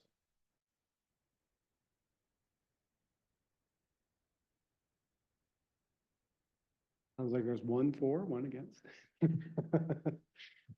Is the issue, I think what Paul had said was concern of the depth of the properties along there. Some of them. Shallow. I mean, So does that mean if the property is too shallow, might not be able to accommodate it. anything at all? Because the buffer would swallow up most of the property. Yeah, when we were looking at all these, we were spending a lot of time thinking about that. And, We've adopted this from Hilton Head, which has worked very well, but it's hard to apply an overlay onto existing properties sometimes, Yeah. so. that's right. I think we measured them off though, when, in our meeting, and the depth of those properties was a lot more than what people thought. So what do you all think? The buildings were up closer to the road, but I think that's because the road was expanded. But we were looking at Sam's Point Road Right. for that, That's right. as opposed to, Between we didn't do an analysis up in this little section. Okay, you're right. Would it be reasonable to propose some deviation from the standard buffer to be approved depth-wise by the planning commission? So for example, if a lot that did not have quite as much depth, but which would otherwise be required a type E, and they wanted to have a type C, We but they already were got that. willing to make it a little thicker at the discretion of the planning commission, is that a caveat that we? If you'll might- notice, there's a little asterisk on this, and it Oh, says okay. requirements based on the design of the building and how it addresses the street may be waived or altered by the applicable approval body. The design of the Well, then building. I think that, Altered would indicate we could even make it bigger. Because we can adjust it to the size, scale it to the size of the property. okay. I think we've got it. So I don't think, I only hear one and one. If there's anyone else that wants to speak on this, first thing? So generally speaking, if we have a more intense buffer than would be practicable, then we would create an exception. Right. I guess we're calling it a waiver, alter. Yeah, Well, then I see no reason not to go with the type E. We could go with the type E on the overlay as Benji recommends, that so long as a hardship case has the ability to come in and ask for a Waiver. waiver. Waiver. Okay, so now we have two and one. Is everybody else? Okay, well, I'm- Sir, a few more? I'm changing. so- Okay, well then, I'm fine. earlier, just as an FYI, when we had back in chapter 7 and 9 discussions, we talked about whether we even have the authority to grant waivers. And when we were writing that, we were talking about creating exceptions under defined circumstances. And I'm fine with the waiver authority. I'm just, we may have to come back at some point in time and write a section where we have a better test for applying for and adopting waivers. But for right now, it's fine with me. You know, just because it's, somebody might argue it's awfully discretionary. You know, I mean, we just write all these standards, then we just have a caveat that we can waive everything. So we may want to think about how we set up a better procedure for considering waivers and things like that, but we don't have to do it here, I guess. So I think I hear everyone's accepting of Benji's. Is Yes. there any more Yes. changes, Mr. Ex-President? Nope. Yeah. Former President, I'm sorry.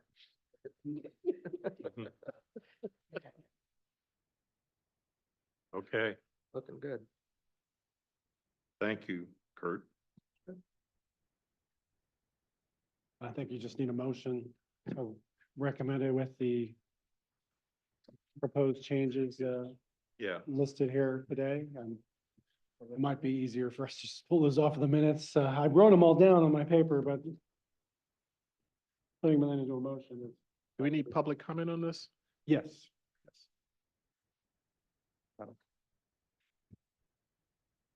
any other discussion from the board before I go to public comment? Okay, I'll open it up, public comment.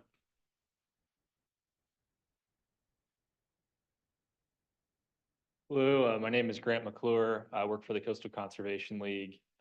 Also, I'm a Beaufort resident. I live at 1511 Sycamore Street. Yeah, I think it's really exciting what this planning commission is working on right now. We're really thankful for the opportunity to meet with Kurt as well as the PTAC team to try and flesh out a stronger tree ordinance for the city of Beaufort. I think we've all seen some of the large swaths that were cut for some recent developments around town. And so the onus on us is to do better. And so thankful for your consideration of this ordinance. One of the suggestions that I would make is that we've really put the ball squarely in the developer's court by exempting the single family lots of record. And actually had the opportunity to work on the town of Port Royal's tree ordinance 2 years ago, which was recently reviewed. And of course, in Port Royal, they've set the bar very high with their mitigation requirements. So a landmark tree is $750 per caliper inch, and a specimen is $500 per caliper inch.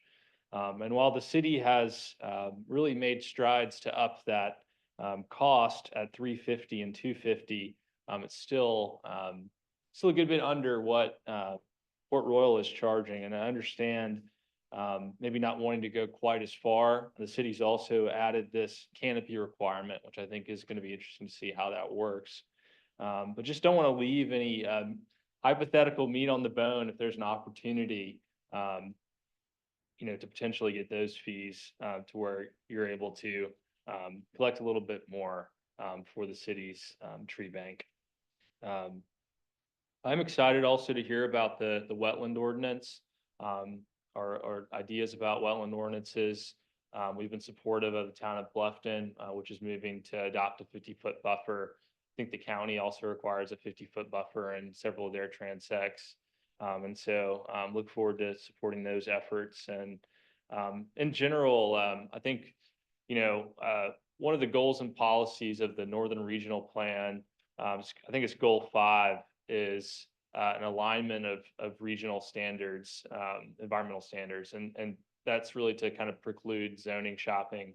And so where there are opportunities to create alignments across the municipalities and county, I think that's a noble goal, and definitely appreciate your time and consideration, and y'all have a good night. Thank you. Any online public comment? No, sir. Oh, I'm sorry. Comment. Absolutely. Libby Anderson, Hermitage area resident. Just sort of a user sort of tip or question for your palmettos. Do you want to measure them by height or by DBH just thinking that the surveyors typically are going to do a DBH versus height. So anyway, just something to What think is about. DBH? The diameter of breast Diameter. height, it's like all the other trees are measured that way in terms of are they specimen or landmark? So, but the palmetto isn't, so just something to think about. About fees, just an idea or a question, do you want to put your fees in the ordinance? Because every time you want to change the fee, you've got to have a public hearing and 2 readings and planning commission and the council. You could do your fees in the fee schedule, and that would just, the council would do that. You can make a recommendation, we really need to look at the fees or what have you, but then the council could do that by resolution in their fee schedule. So it's just a sort of easy peasy way to keep current with, changing costs. So just an idea. And I think that is I particularly. think that's a good idea. Because we were discussing at our, Ms. Anderson, you need to sign in on the piece of paper there. because we were at, Libby, at our last meeting, we were discussing, we wanted to make sure that the mitigation fee was not less than the cost of buying and planting the tree. And I left there thinking that very thing, and probably you, Paul, you were talking about that a lot too, is that, well, those costs change over time. So we need to up that fee every time the cost goes up, or otherwise suddenly it's a lot cheaper to cut a tree down than to replace it. I mean, to cut it down than to save it. So maybe that's something, Kurt, that, I think that's a smart recommendation. I think if you wouldn't mind, just, I guess my recommendation would be to, unless you want to change the amount, to carry this forward, maybe just a recommendation that the city council decide to maybe do this by fee schedule, but I think give them the option to do it one or the other. They may want it to be in this code for that very reason, that becomes I think that's a difficult to good change, idea. because we usually change the fee schedule every year with the budget. So, and it just becomes a, kind of a, I just think a let's administrative type of thing. let's give the council the option, because this is a very hot button issue for the public. We don't want to, create transparency has been a driving force in all of our code revisions. And having it in a code, I think is good, but if council members want to do it another way, let them do it that way.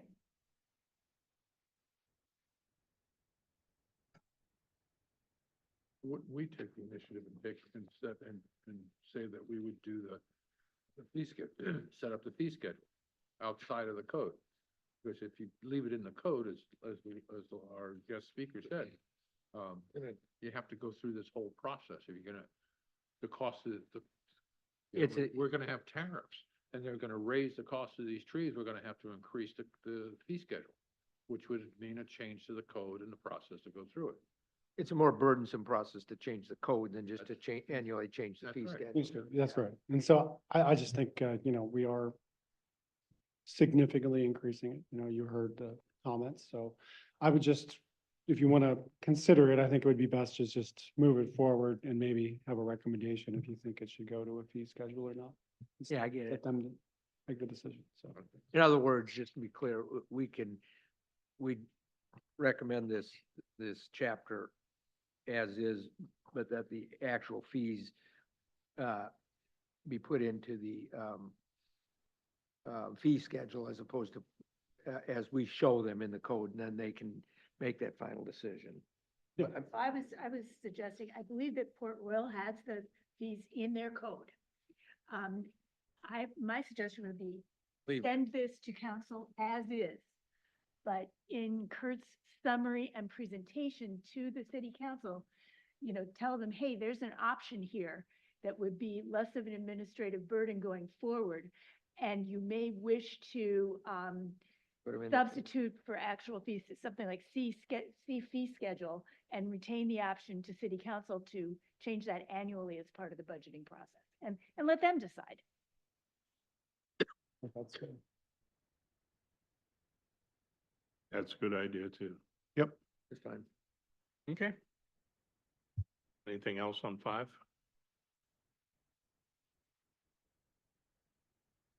I would recommend, are you ready for a motion? Chairman?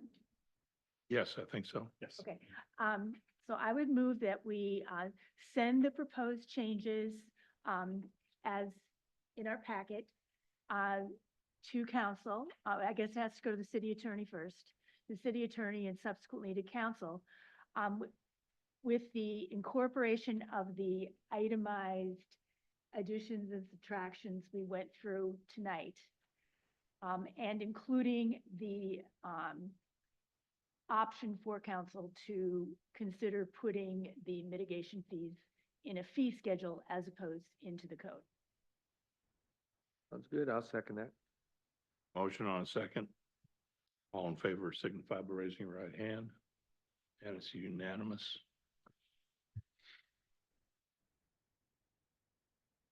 Well, maybe we won't see section 5 again. Let's pray. Perhaps. Okay, so we'll go on to section 8. Okay, oops, one too quick. Okay, so section 8, this has also been advertised for tonight, so you can take action on it, but I know we haven't really, we spent some time at the work session, but not a ton of time. But I think as previously mentioned by Mr. McClure, city manager noticed that Bluffton's made some major changes to their wetland ordinance in March of this year, and he forwarded that on to our department to look into, and so that's why we're taking that to you tonight. Basically, you know, there's a lot of issues with wetlands legally from a federal standpoint.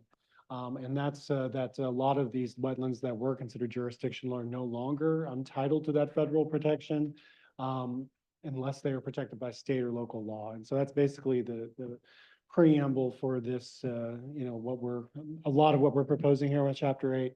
And that, you know, again, that's the 2023 Supreme Court decision that basically ruled that, you know, a lot of those federal jurisdictional wetlands, you know, no longer have that protection.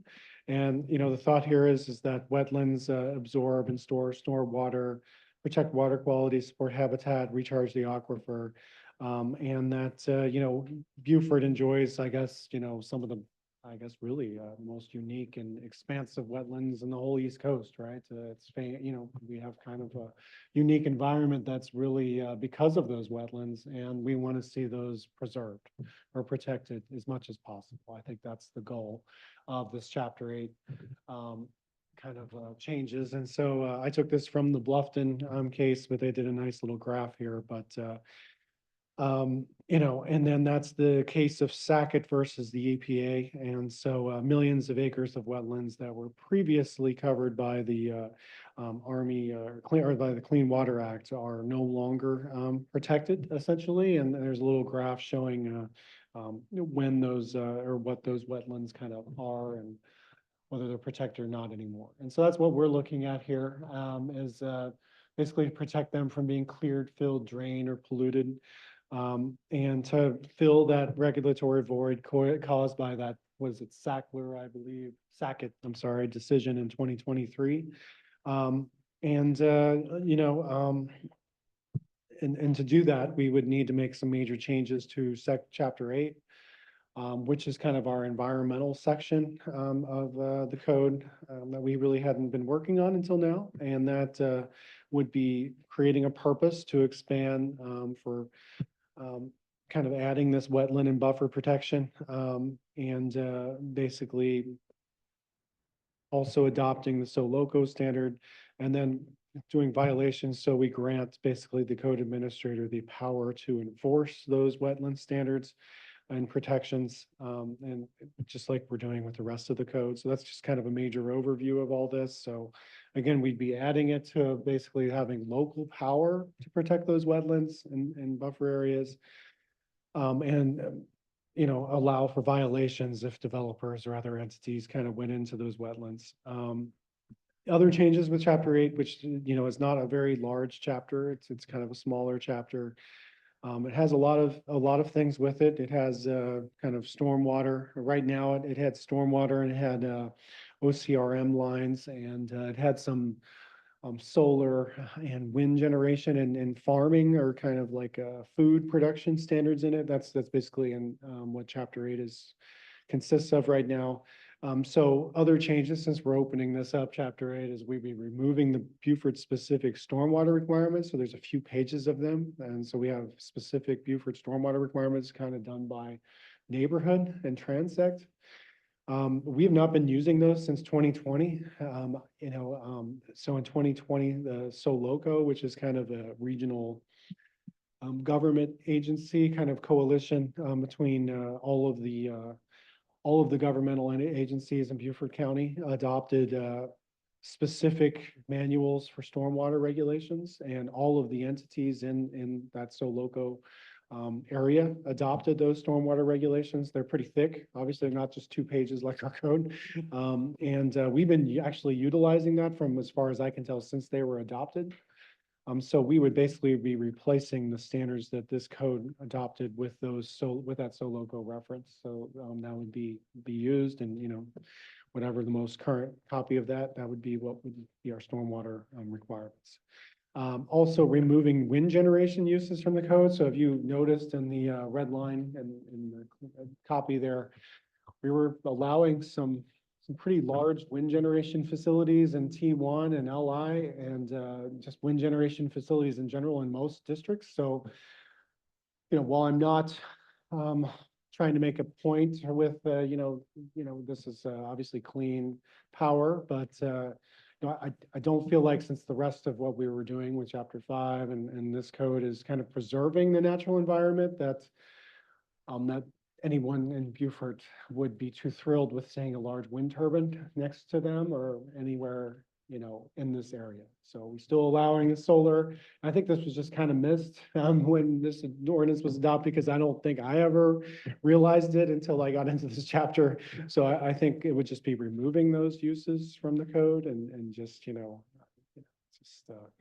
and then one of the big major changes would be that critical. So it's an OCRM line. So right now we have a 30-foot and a 50-foot line, but it's based on conventional zone of 50-foot and 30-foot for transect zone. So, I think the intention of the code was to just thinking that transects are very dense development patterns. I think they were trying to give some more room for more dense development, but I think that actually was an erroneous or fallacious argument. I think they probably should have had a tighter, a bigger setback like the conventional zone, because when you're adding that much density, you're just allowing them to go into the setback even further, and that's even more damaging to stormwater and to those wetlands with that, high density development. And I think that was a mistake from the code, that they were trying to incentivize that certain kind of development pattern, but I think to the detriment of the environment. And so I think we would recommend changing that to 50 feet. That's in the very first section of the code. I just put this different, in a different section because we're adopting a lot of these wetland standards that Bluffton has kind of pioneered here. We're adding the protections. We're removing stormwater that we're already not using and then going to the SoLoco standard. And we're removing wind generation from the code, and we're kind of advancing the setback from 30 to 50 feet, which I understand it would be more consistent also with the county as well. So, yes, so that's kind of what we're thinking about with chapter 8. I don't know if you just have a red line here. I don't know if you want more discussion or answer any questions. We can obviously tee this up for a work session again or in the next meeting. So, One quick question on page 3, 8.3.2 applicability, where we state that the SoLoco design manual is applicable for all proposed developments. Does that kind of does that kind of assume that however that manual is modified, if it is in the future, we are accepting the manual as? yeah, that's the way it was written, just like the previous comment, that we wouldn't have to re-adopt the SoLoco in this code every time it was improved. No. I know that, but I guess what we're saying, it doesn't state this explicitly, and maybe it doesn't. I don't know if I'm being too type A about this, but as the manual changes over time, those changes would flow right into the code. Am I making That was sense? the intent, and Okay. that was the intent, is that, we wouldn't be updating it all the time. So what jurisdictions are using SoLoco presently? I know Bluffton, Port Royal, the county, Port Royal uses it, Yeah. county uses it. I So think the that- engineers are all familiar with it, in other words. Yes, yes. And I don't know what the Soloco standards are. I have no idea. There's a manual that was published, yeah. Is it substantially different from the standards? So I know that right now the city farms out engineering. If you have a project, your engineer starts the plans, submits it to the city engineer, who is not an employee of the city, and gets approval. And I don't know the difference between the standard that, I know there's an OCRM standard and, all that sort of stuff, but I don't know the difference between a Soloco standard and whatever standard is presently being used by the city right now. Well, I guess the best way to explain it is, typically, just like we were doing with chapter 7, typically the stormwater manual, they have a lot in them, a lot of technical standards, right? Of how you model and essentially how we deal with everything with stormwater, right? As you see from our code, we have about 2 pages of that in here. And so it's really not Robust. very robust. And so we are using McCormick Taylor, who was the lead author of those Soloco standards, which added a lot of robustness, I think, to the stormwater process. And we've been reviewing all the plans, and McCormick Taylor is part of our process. They come to our TRCs and they inspect projects as they go through the process for compliance. Is McCormick Taylor the current engineer? current that's engineer. approving- Current engineer, so that could change, right? It's a contract, and so it will change. It goes out to RFP, but yeah, so it'd be consistent with all the other communities in this area. And it's what we've been using. So I just want to, I don't think I was going to bring that up probably because, chapter 8 just didn't really have too much in it. We're more focused on the rest of the code, but since we're doing this wetland, it just seemed like something we needed to fix. I believe, we're gonna try and get copies of Soloco standards into the office here so that Yeah. if you want to look at them, they'll be available. I had one other question. In the change from the 30 to the 50, so this basically any and all properties, single-family lots, shopping centers, it Right. doesn't make a Any- difference. If you were building a porch, you would be affected by that. What is a reasonable sight line? What do you mean? Like- Well, there's, provide, so your buffer, you have to keep the indigenous vegetation in place, except in order to provide a reasonable sight line. So the back of a commercial building really doesn't require a reasonable sight line, but if you're in your house, you probably do want a reasonable sight line to the creek. So I'm just wondering how in the world we're going to administer that. And whether it should apply fully to Everything? single family. I mean, I could understand if another Salem Bay comes along, well then, the planning commission has the opportunity to put an overlay around the perimeter and so forth as a condition to site plan approval. But if you've got individual lots of record already in the city, how are we going to apply that standard to those lots? Well, that's existing code language that I did not touch. It's, the OCRM line's managed really by the state, right? So I see where you're getting that from, permitted by this subject section and to provide for reasonable sight lines with the following exceptions, and it allows paths, steps, decks, et cetera. So Paul, I Yard, think, sculpture, furniture, docks, playground equipment, Paul, I think a better question is, how is it being administered now? Because to your point, somebody is administering it right now. I think the. yeah, we're. I think it's on single families. I think it's being done by our tree and canopy ordinances. Well, Yeah, we're canopy. managing it. Yeah, we're managing it and we're basically not allowing anything in it, but Nick actually goes out and does inspections on it. Go ahead, Nick. Good job, John. So actually, earlier this morning, we had a applicant asking precisely this question. My understanding from it, the way I've been treating it is the property owner, it's a very subjective thing what reasonable sightlines are. Specimen landmark trees are kind of the cutoff. Anything that's not that, I've generally been okay with, allowing disturbance of the vegetation. That's kind of been my cutoff with it as of presently. Yeah, well, we do most of the time, single family in waterfront lots. We typically just leave all the existing vegetation for the most part. If it does get disturbed, it have to be planted back with native plants. And then sightline wise would just be basically pruning of the trees. So, and not taking them down, just pruning some limbs off to open up some of the view.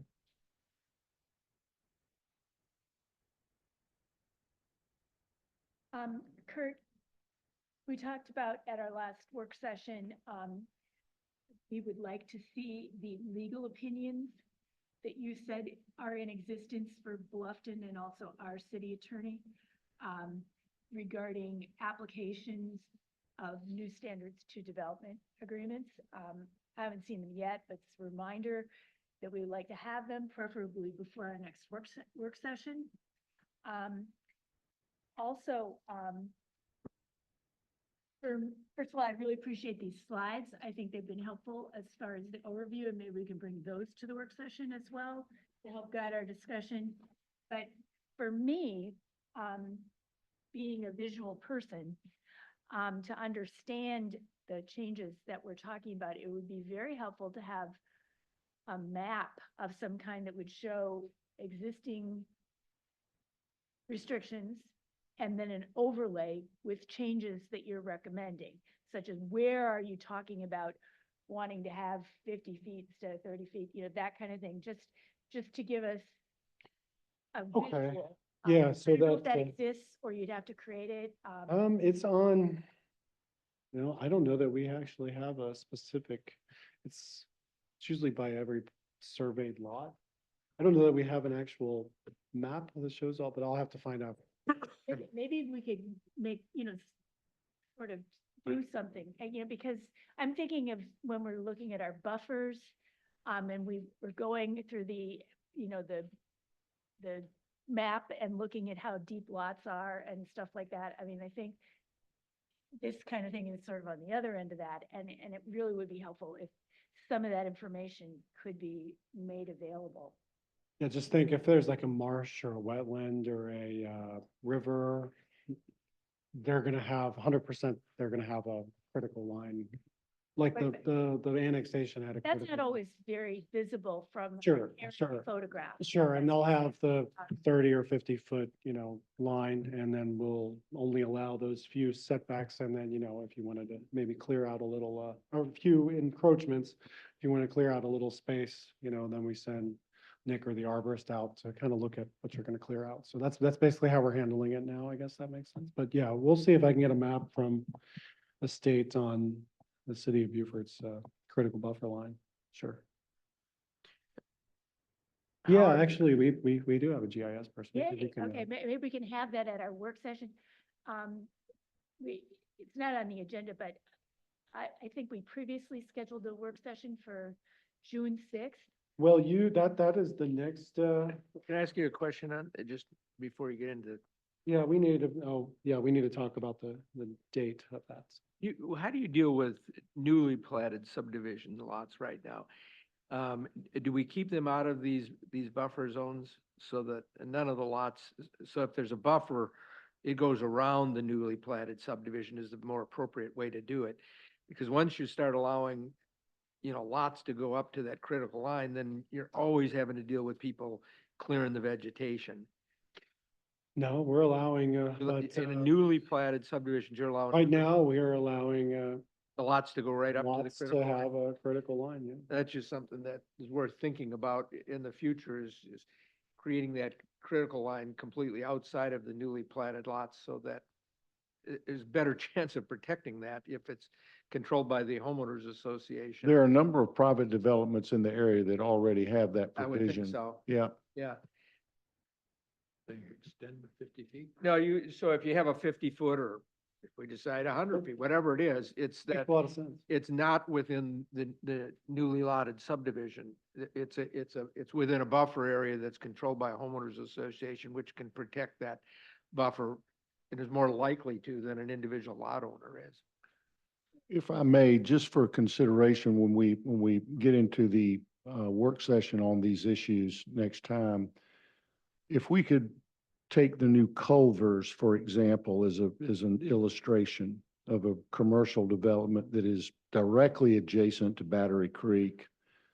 And if everyone could maybe take a moment and go out there and sort of look at it. Now, the Culvers is not oriented in a way that patrons would really enjoy a view of Battery Creek and the trail. But if it were being built brand new, it might. And so my question really has to do more with, are we trying to maintain in a commercial setting, something like a restaurant like that, where you might have an attractive view from a sitting area inside the restaurant or on a deck or whatever, I wouldn't want to preclude that from consideration is all I'm Exactly. trying to say. So, Right. I mean, So you I don't can- just want the back of those buildings, which are up against that beautiful view, that's where they put their dumpsters. yeah, well, I mean, So I mean, we're delineating, we're doing the 50-foot, we're requiring them to delineate it, we're requiring them not to go into it, so, I think if you were going to consider what you're saying, I mean, we could require that in new developments, the wetland buffer area shall be, not platted onto any individual. I think we could probably add that to. well, it works in subdivisions, So, and a in a major large scale subdivision, in commercial. a major development. subdivision situation yeah, or something. It doesn't work on an individual lot Right. for a Culvers, but it would work on an entire new commercial development. for yeah. example. So that would be an addition, and I think that's a good one. I'll coordinate with the attorney to see if Yeah, that well, would be allowed. I'm sure it will be. Allowed. So one question I have, the proposed changes here to section 8 allow for the public to submit complaints. And the language suggested there will be, a prompt investigation. Who's going to do that? I think you just saw him. It depends on the seriousness of the complaint. We have a code enforcement officer, we have our arborist, we have Nick, we have our storm, the current contract allows for, enforcement and, et cetera, with the stormwater engineer, right? So they can also do reports. So Okay. one of probably any of those four, depending on the seriousness, or all four at time, just really depend on the. Can those Severity of four it. issue citations? Well, that's what this code would do, is Okay. it would allow us to cite people for disturbing the wetland. So only the code enforcement, Goes to the administrator or his designee. okay, but currently only the code enforcement person can issue a citation, or can he even do it? Right now, he issues the citations, he's the designee, so, yeah. So, he'd be getting the complaint. Expanding that authority? Yeah, it would just be adding that, but, if it was with a development, which it often could be, let's say, Shady Acres is building right now. And all of a sudden, 10 feet of that wetland is, starts to disappear and it becomes, part of the amenity or it becomes grass or something like that is that, then we'd have some enforcement power with their development too. But yeah. And we have a program on the website where you can, submit, online complaints for code enforcement too. So, yeah. Okay, so two issues, I guess. First is to set our next workshop and I guess decide if we're going to take up 8 as that workshop or will we go to 4, I guess. Yes, so this is a public hearing, so I think you do have to open it up to anyone that wants to talk. Sorry, what did you just say? Oh, I said this was noticed, so, yeah. all So the I'll- code, all I'll- the code stuff gets noticed. I'll open up So- any comments regarding chapter 8 to the public.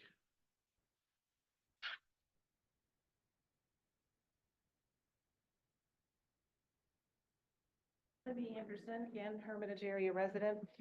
With the critical area buffer, I just wanted to bring to your attention that the 50-foot sort of one size fits all is a little different than the county, if that matters. But in the 50-foot in the city would be more stringent than it is in some areas of the county. For example, in the county, in the T3 and the T4 district, the setback for a single family is 35 and 30 respectively.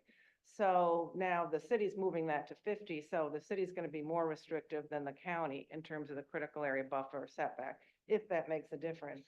In contrast, in other areas, for example, the county conventional zones, the setback for non-residential structures, for commercial structures, is 100 feet. So for example, and I sort of started thinking about this with the annexation that came up. Now the city's annexing sort of out into more suburban areas, more, let's say, commercial suburban areas.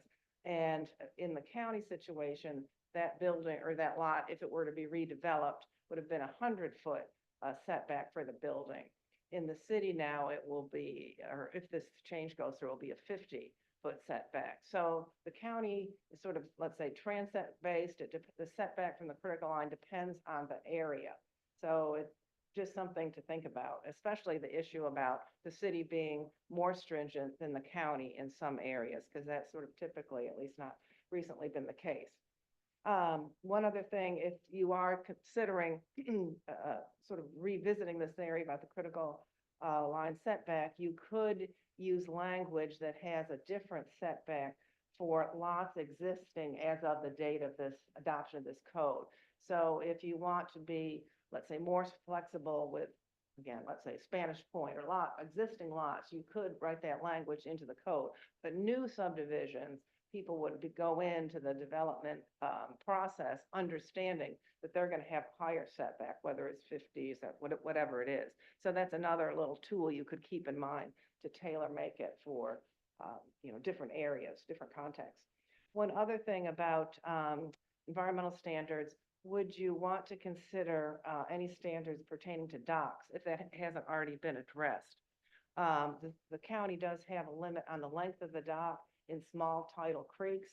I think you had an annexation request before you a year or so ago up on, somewhere that I guess the issue, or at least rumor had it, that the issue would pertain to the dock length.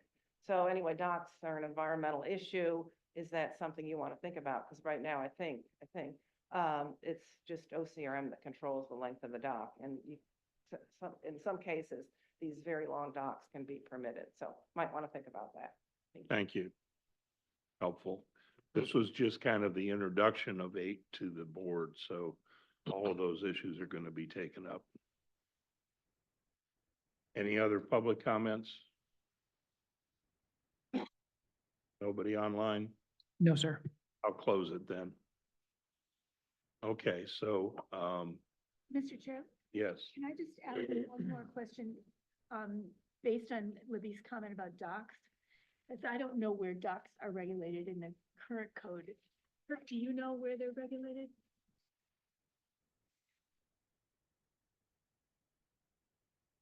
Pretty much letting the state regulate them, and I was not here when that, Okay, so there's nothing dock in our code annexation. now that pertains to docks that you know of? I mean, I'd have to do a word search. I'm sure we have some regulations in the codes on some section, but there's not a specific dock section, I can tell you that. Thank you. Sorry. I'm thinking if we want one, wet ones might be the place to put it. Because they encroach in those. And I definitely think we ought to have a dock section. Okay, May I make one other comment, Mr. Chairman, before you close? okay, I just wanted to, most of you may know already, but I just wanted to recognize Libby Anderson as she's now been selected to replace me as my term expires next month. And so that's all. Thank you. Absolutely. And we welcome Libby to the board. So, shall we go ahead and, set up our next, work session? Thank you. Yeah, like, we had previously scheduled for June sixth, but I do not know the availability of SNK or everybody's availability for that date. And I would also like to suggest we have another long work session starting at one. There was also a discussion that we had earlier. If you did, we've been doing tours with the HRB like every 6 months for the last 2.5 years, and it's been very successful. I know Mike went on the last tour like a month ago, and I think it produced a lot of good discussion from the board. Just a thought, that I think June 6th is actually a Friday, if I'm reading my calendar right. I Is don't know, that, maybe I'm wrong about that. so maybe then, I don't know if that's the 9th, but also a discussion, would you like to have a tour soon? Because we're getting into chapters 2, 3, and 4, which I think we'll probably package together because they're kind of hard to do separate. So we got. Well, we're chapter gonna do 8, 8 2, next, 3, 4. correct? Well, I think we're gonna, 8's not very large, so I think you kind of heard all the major issues, right? There's not. Well, we gotta go, I mean, as we did all the other chapters, we kind of went through it line by line. I mean, I have a feeling we'd spend a full meeting at And it's basically. Well, we're gonna try to key up 2, 3, and 4 too. at So 8, and then I had Tuesday, June 3rd as the work session. That's the date I have on my calendar. So I was incorrect about the sixth. I'm out until, after this week, I'm out until, for 2 weeks I'd like to be here if possible. 9th, the week of the 9th is, and the 16th available. I'm good the week of the ninth. Monday, the 9th, good for everybody? Week of the 9th works for me. That the 9th works for me as well. That Monday you're talking about? That Monday work for everybody? Yeah, that Monday works for me. 1 o'clock? No, that Monday doesn't work for me, but the week up. Okay. On the other day of the week. I know Tuesday we won't be able to get that room, and Wednesday we'll have HRB, so that's becomes difficult. And so it'd have to be the Thursday. I could do the Thursday. Thursday, the 12th? Yeah, and that's right. And we have to coordinate with Tony as well. So we got a lot of people to coordinate with. Thursday is good for you? Is that what you said? Yes. Okay. So we're looking at We're Thursday. gonna do it all afternoon like we've done recently. Sure, we could start at 1 if you want. Works for me. So Thursday, the 12th of June, And we'll send what we have for chapters 2, 3, and 4 for you. what time? We want to You do it want at 1 or again? 2 or Let's start at 1. Yeah. We get done early, great, but 1, okay? Well, and so if for some reason we can get through 8 and we can start on one of the others, whatever order you want to proceed in. And would you like to think about doing a tour so you can look at, and look at some of the major corridors, look at new development that's occurred? I think- Even, I think one of the issues, and we were having a little discussion at our pre-meeting today, is one of the things about looking at the corridors that might be valuable is this whole issue of front setbacks, do we want to continue them all up on the street? Do we want to allow a greater setbacks? Do we want to avoid this sort of back and forth situation that we have right now with people picking different zoning districts? And it might be useful, we were wondering if going along a corridor like Robert Smalls and kind of saying, well, here it seems to work, but here it doesn't work, that sort of thing. I guess that's sort of the value of doing that. We do have a problem with not having the public at those. so we'll set the meeting on June, what is that, Well, 12th? And then just if maybe you'll have some everybody could just ideas. have some ideas of, what a tour might look like. I don't know if Paul wants to go on it, but he could, if you want to, it'll be open. Beg your pardon? I Sorry. don't know if Paul want to go on it, but, or, what dates would be good, if what you want to see, and we can start, you know, when you want to do it. Obviously, if it's July, it's gonna be hot, so probably have to be indoors and or in the car, so, anyway, just think about that and we can talk about it at our next work So session. what's the date of so the regular meeting, will be on what date? I'm sorry. The 13th. The only challenge with the 13th, though, as I think about this, is that, like today, we were able to make all those changes at the work session to get chapter 5 ready for approval. So if we don't do it on the Monday or the Tuesday, we're not gonna have time, you know, I guess we could send it out on the Friday, as long as you're okay with it. But, Right now, you're setting, we got the 12th down, right? we got the 12th down. I'm just saying your meeting is gonna be the, what, 13th? 16th. 16th. So if we had it on the Monday or Tuesday, maybe No, I see, yeah. then we would have time to put it into the packet for the meeting on the 16th. That's the only. Oh, I thing. see. Does that make sense? Yeah. So now that, although Thursday's open for everybody, it wouldn't allow us to get this keyed up for, Well, you had a problem with 10 and 11 because you couldn't get a room or something? we could do it on Tuesday. I mean, I have a staff meeting for department heads in the afternoon. Should really be going to, but, Still give us less than a week though, doing it on Tuesday. yeah, I mean, Monday's probably the preference if you wanna, but I know Bill can't do it. Bill- That's the problem. No, the 9th I was okay, just the prior week. I Bill couldn't. Suter couldn't. Oh, Bill Suter could, The yeah. other bill. The other bill, yeah. So I don't know if Tony can do that. Can you repeat that? Are you open on the Monday or Tuesday, the 9th or the 10th? 10th before council. Yeah. And that'd be I could do either or. that'd be the challenge then. The council's gonna use that room right after the 5 too. Work session. So Tuesday's probably not the best. And That's fine. I'd be here for like 10 hours. Well, I will be too. Fair, fair. But yeah, I could do either one. So probably the Monday would probably be the best day, but if we can't do it, then we'll just do the Thursday. It's just, I'm just Okay. stating that if you are okay with that, we will have to notice what we have for the packet, and then we can maybe make a change on Friday before the meeting, because, you know, online, but you're gonna get like what happened the first thing. We're gonna get like a paper copy that you. Right. Well, I think though that, you know, we spend, this is really the first consideration we're gonna be having for this section. You know, we talked about it a little bit at our last work session. We got an overview today, asked a few questions. I'm just thinking that, it takes us a while to get to a consensus for a draft. And so, The likelihood of us finishing it on that day you're saying is not great. Okay, well, in the case pass.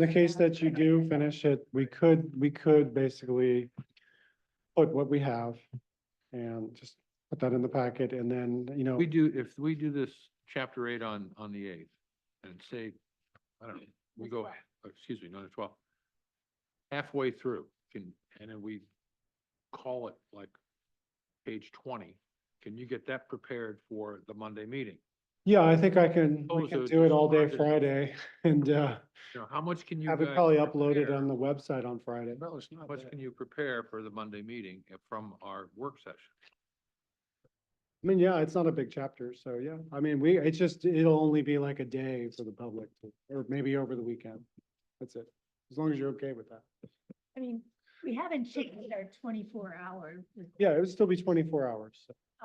Even though we agree that it's better to have a longer notice period, and that's our recommendation, but nobody's changed the 24 hours yet. Well, if we do it on the fly like we have been, you get most of it wrapped up. It's just editing. Yeah, I mean, again, it's not a lot of stuff, so. Yeah. I think you'll be able to get through it. I really do. I have faith. I'm an eternal optimist, as you can tell. But it's really not that much stuff. So.